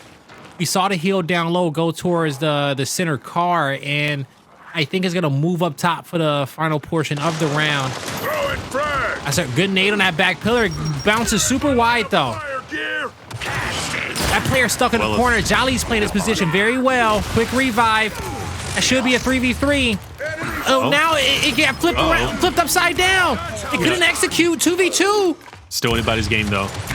Still anybody's round. Still anybody's round. Revive. Oh, I don't know who's going to win this, brother. Like, the spacing. So far, they're playing it well, but Chavii has to play this wide. Multiple downs on these last two members. Chaoz is composed, but Chavii needs to hit some solid shots with his right hand. Oh, Chaoz gets a drop. Sleeper's down. Chavii will get the finish, and Jaled can't get Chaoz as he pushes up. What a chaotic round that was, but what a round, obviously, for Abuelos to tie things up 3-3. And I gotta ask you, you mentioned that lead from Team Queso and how they can, you know, adjust accordingly and play differently. Is it time to bring back your old tricks, get that aggression back into play? Yeah, they're going for the quick pick on snipe this round. I fully agree with you, Taylor. So that snipe is gonna be contested, and we'll see how these players want to handle it, but we're gonna have them back down now. Yeah, back down. This is a good time. Everybody's gonna back it down. They know what's up. You see the team kill. That's the red flag saying, hold up, we're gonna need a reset on this round real soon.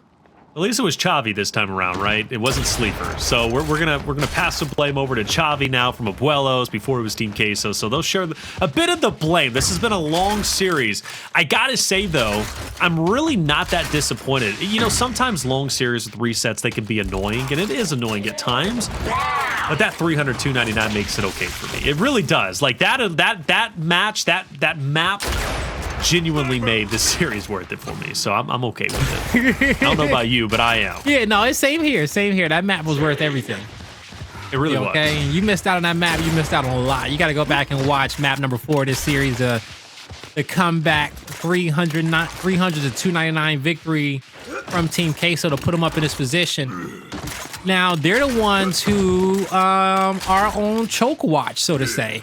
I don't. So Team Queso? Yeah, Team Queso, but we could say it a little bit better, okay? Team Queso, after them getting that big win in map number 4 and them going up 3-0 in map 5, they had all the momentum in their favor, but now they're at risk of blowing that entire lead in which they just had going into this next round with us being tied. Choke watch. I'm trying to think.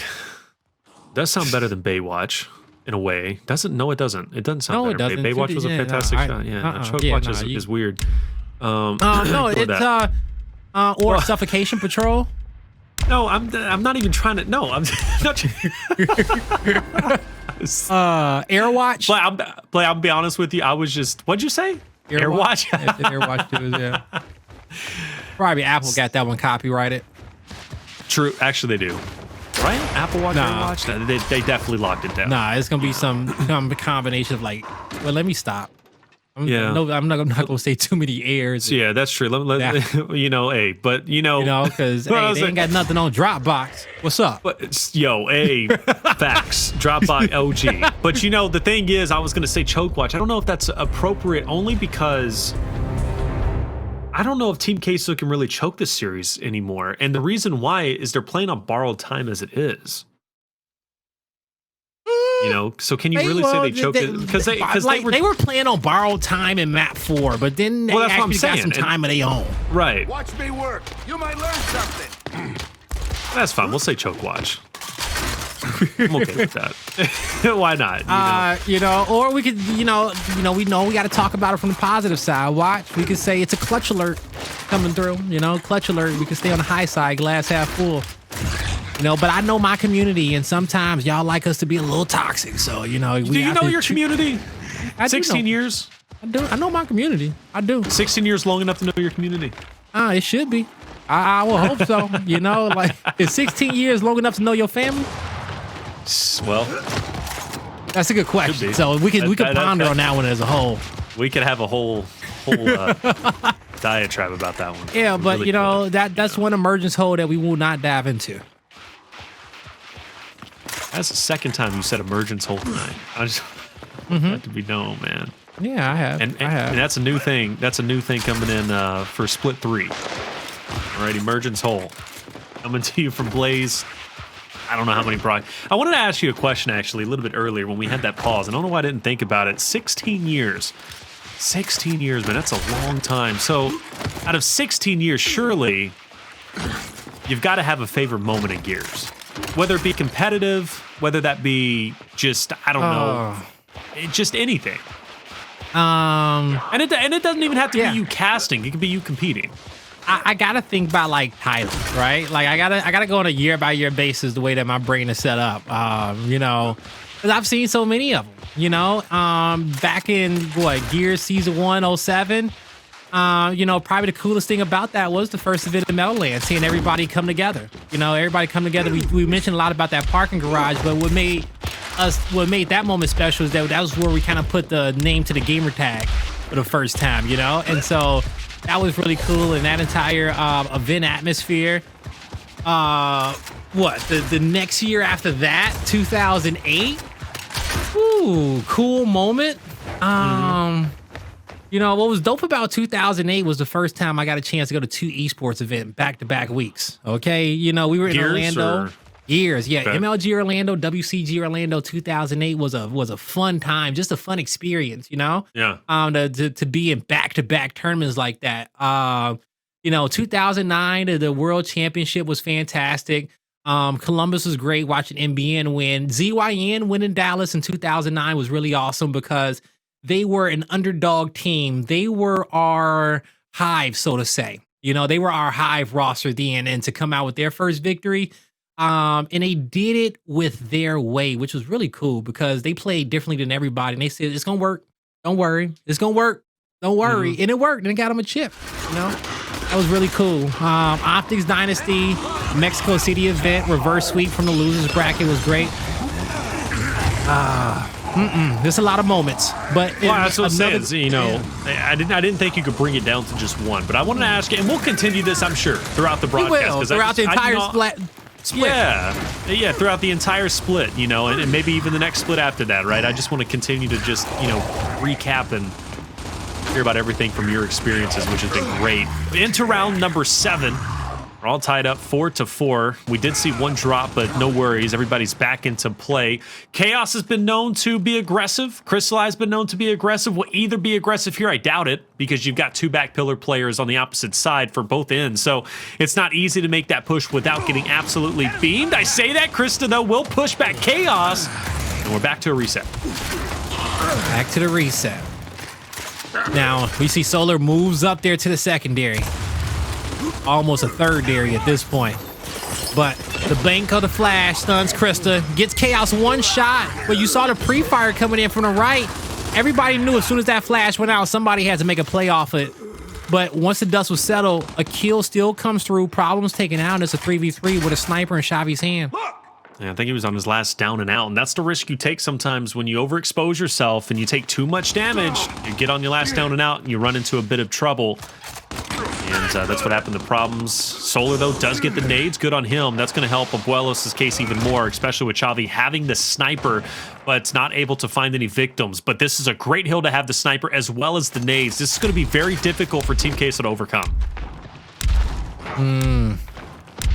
Here we go. Eyes on The target. hill's going to pop. That's a good nade on the inside. That's a cap. Yeah, no one can touch it. Well played. Coming out here from Abuelo. From Abuelos. All right. And their grandsons. Way you said that, I don't know. But, hey, you know, this is it. You said choke alert. And that's Team Queso. They're now down. They were up 3-0. They had 3 explosive rounds. There was nothing Abuelos could throw at them. And I said, hey, let's have some more story time of best moments. Let's continue going down that path. Memory lane, Rib, or I call you Ribs. I apologize for that, man. I never called me you Ribs before. I apologize. I've never done that in my life. But now, let's not even, you know, hey, Blaze. I won't even go know into you're that. Blaze.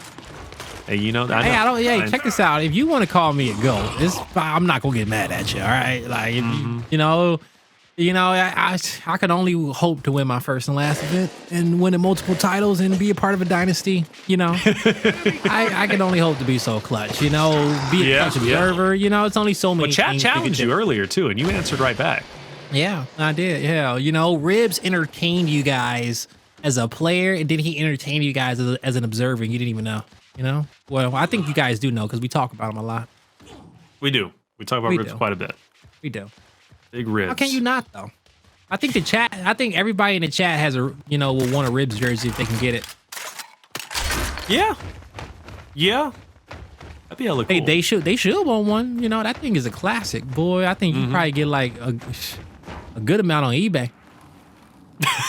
Think so? How much? Yeah, honestly, because I know if you put it for 1,000, it's gonna sell. Because I know at least one person's gonna buy it. For real? Yeah, I know one person who watched it who about that jersey ASAP and go up. $1,000. I'm about to reach out to Ribs, be like, hey, man, can I have a jersey? Yeah, yo, put it up. Colin gonna buy it. Yo, Colin probably would buy it. Yeah, all right. Colin probably would buy it. Man. Yeah. All right. So, aside from Ribs' jersey, which hopefully we'll get one in the future. I know Fran, I think you're still wanting a jersey from Fran, if I'm not mistaken, right? Yeah, well, you know, Colin want one, you know? There was somebody you said you would actually want a jersey from. I said that. Who was it? Who did I want a jersey from? Was there in a major, I think, or no? Was it Maybe Kenny? It was in Pro League. Was it a Kenny jersey? It might have been Kenny. It might have been Kenny. Don't get me wrong. No, hey, don't get me wrong. Like, you know, hey, a Fran jersey be cool and all, you know, but you know, I would like to trade jerseys, you know, but I don't got a jersey to trade, so it don't work out, you know. But actually, you know, I'll still put it on my wall, you know, put it up in a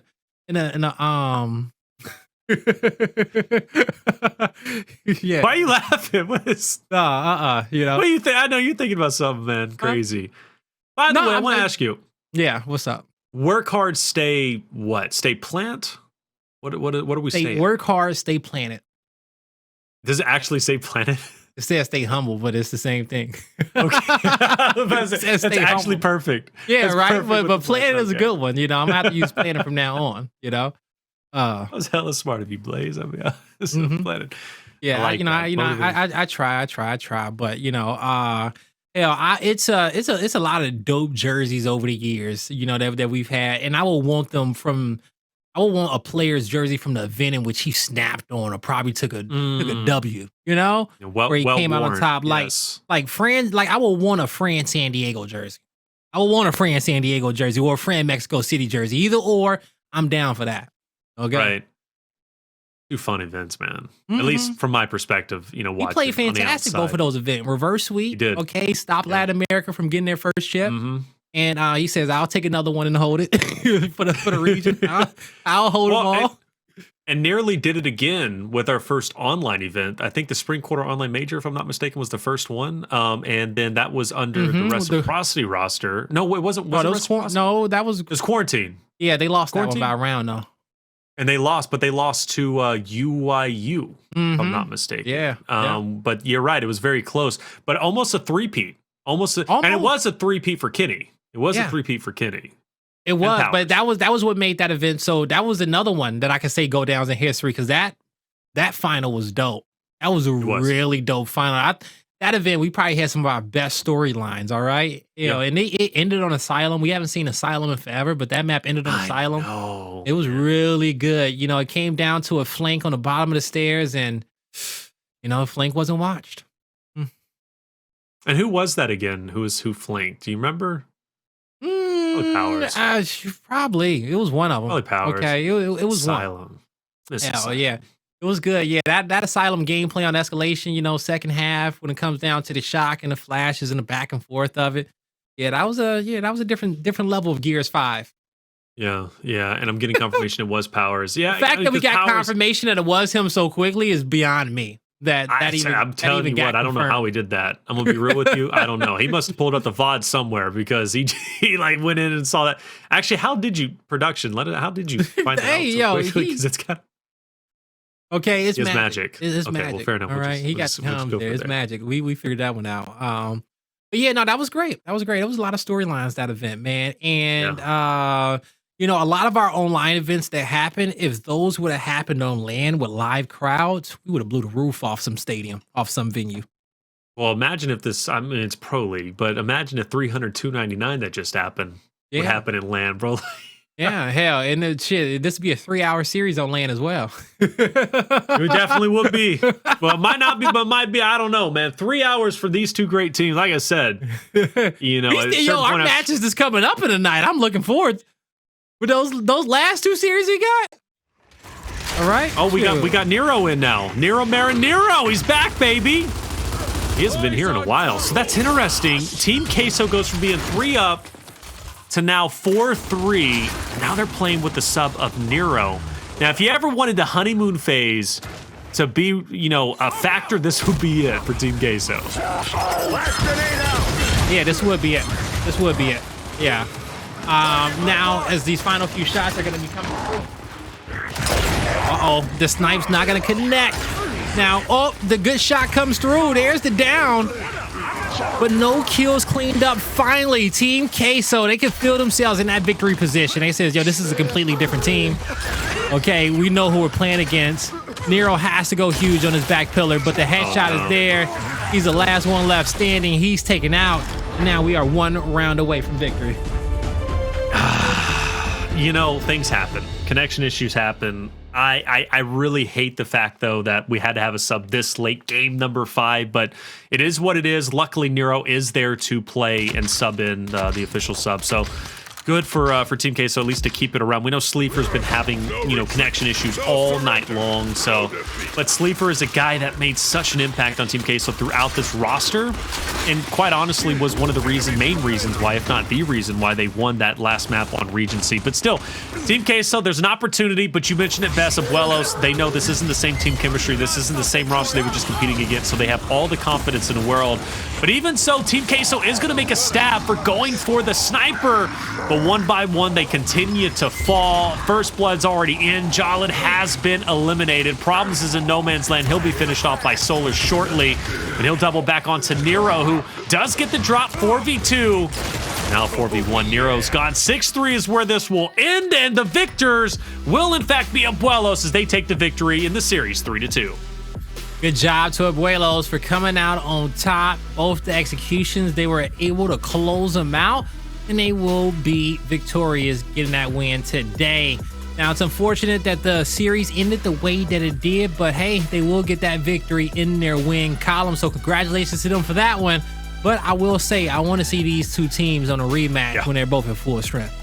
Yes, and a good place where you might see that rematch. You won't see it in Pro League, right? Because everybody only plays each other once, but a great place would be Emergence Days. Yeah. And with that series now meaning more with the points and then obviously more money at the end with the finals, we're going to see the best of the best come out as we consistently do. So that's where we'll most likely see that rematch. But if not then, I'm sure we'll see it at one point during either the pools or the groups or however it's going to work for the next major. We'll probably see them compete again there. Yeah, no, we definitely will. We will. You know, but this series as a whole, you know, we on the individual map scale, we got some great maps. You know, map number 1 was great for Team Queso. You know, for me, still map number 2 was an asterisk there. It was really close, okay? But you know, in the end, it was a Sleeafer didn't drop a single kill in that map number 2. We knew he had connection issues. Map number 3, I felt like was the best map coming out for Abuelos. The comebacks, the plays from Chavii and Chaoz, they destroyed Team Queso on Vasgar. Map number 4, hey, we already know Team Queso clutched up. They did something huge in this 5th map. It's going to come out for Abuelos, but another execution with those connection issues. And it's just unfortunate. I don't want to take anything away from them, but this whole series as a whole has an asterisk next to it for me. It really does. And like you said, you can't take anything away from Abuelos, because Abuelos did play exceedingly well at times, like really, really well. Chavii on Vasgar was explosive. Like, his plays were just simply incredible. But again, Sleeafer having the issues, going 0-9, maybe that was a large portion of it. Then, Nero having to replace here when the scoreline was 4-3. But you can also make and the reason why you can't take anything away from Abuelos, even on map 5 when Nero does replace that of Sleeafer, they were coming back, right? We saw Team Queso up 3-0, and then they brought it 4-3 with Sleeafer there. And that was also after Chavii had lagged out too. So there's a lot of asterisks, but either way, end result is Abuelos does win their first Pro League matchup. And this is, and mind you guys, Abuelos came in through relegation. They are one of our newest Pro League teams in Pro League. Familiar faces, yes, but newest in terms of this roster, and they got their first W. That is impressive, because that does not happen often. It does not. And, we're going to give them a congratulations for that. Yes. For being able to come out victorious. And now they're going to be 1-0 in the Pro League. And they might be at the top of the standings, depending on how our off-screen matches went. This is true. Yeah. I don't know how they're going to go, man. On who did we have? I think we had Hive versus Fury 1. Let me see.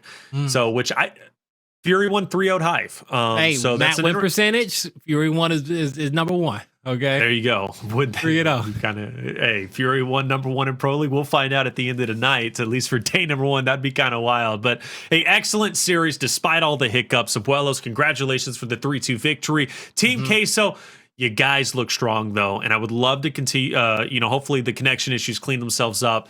You guys are going to be talented as you push forward in Pro League. But first match is done. First series is out of the way. We still have a long night ahead of us. And we got Rebel versus Rise. That's going to be coming up next. This is going to be a good one that you don't want to miss out on. When we come back, this great series will be underway.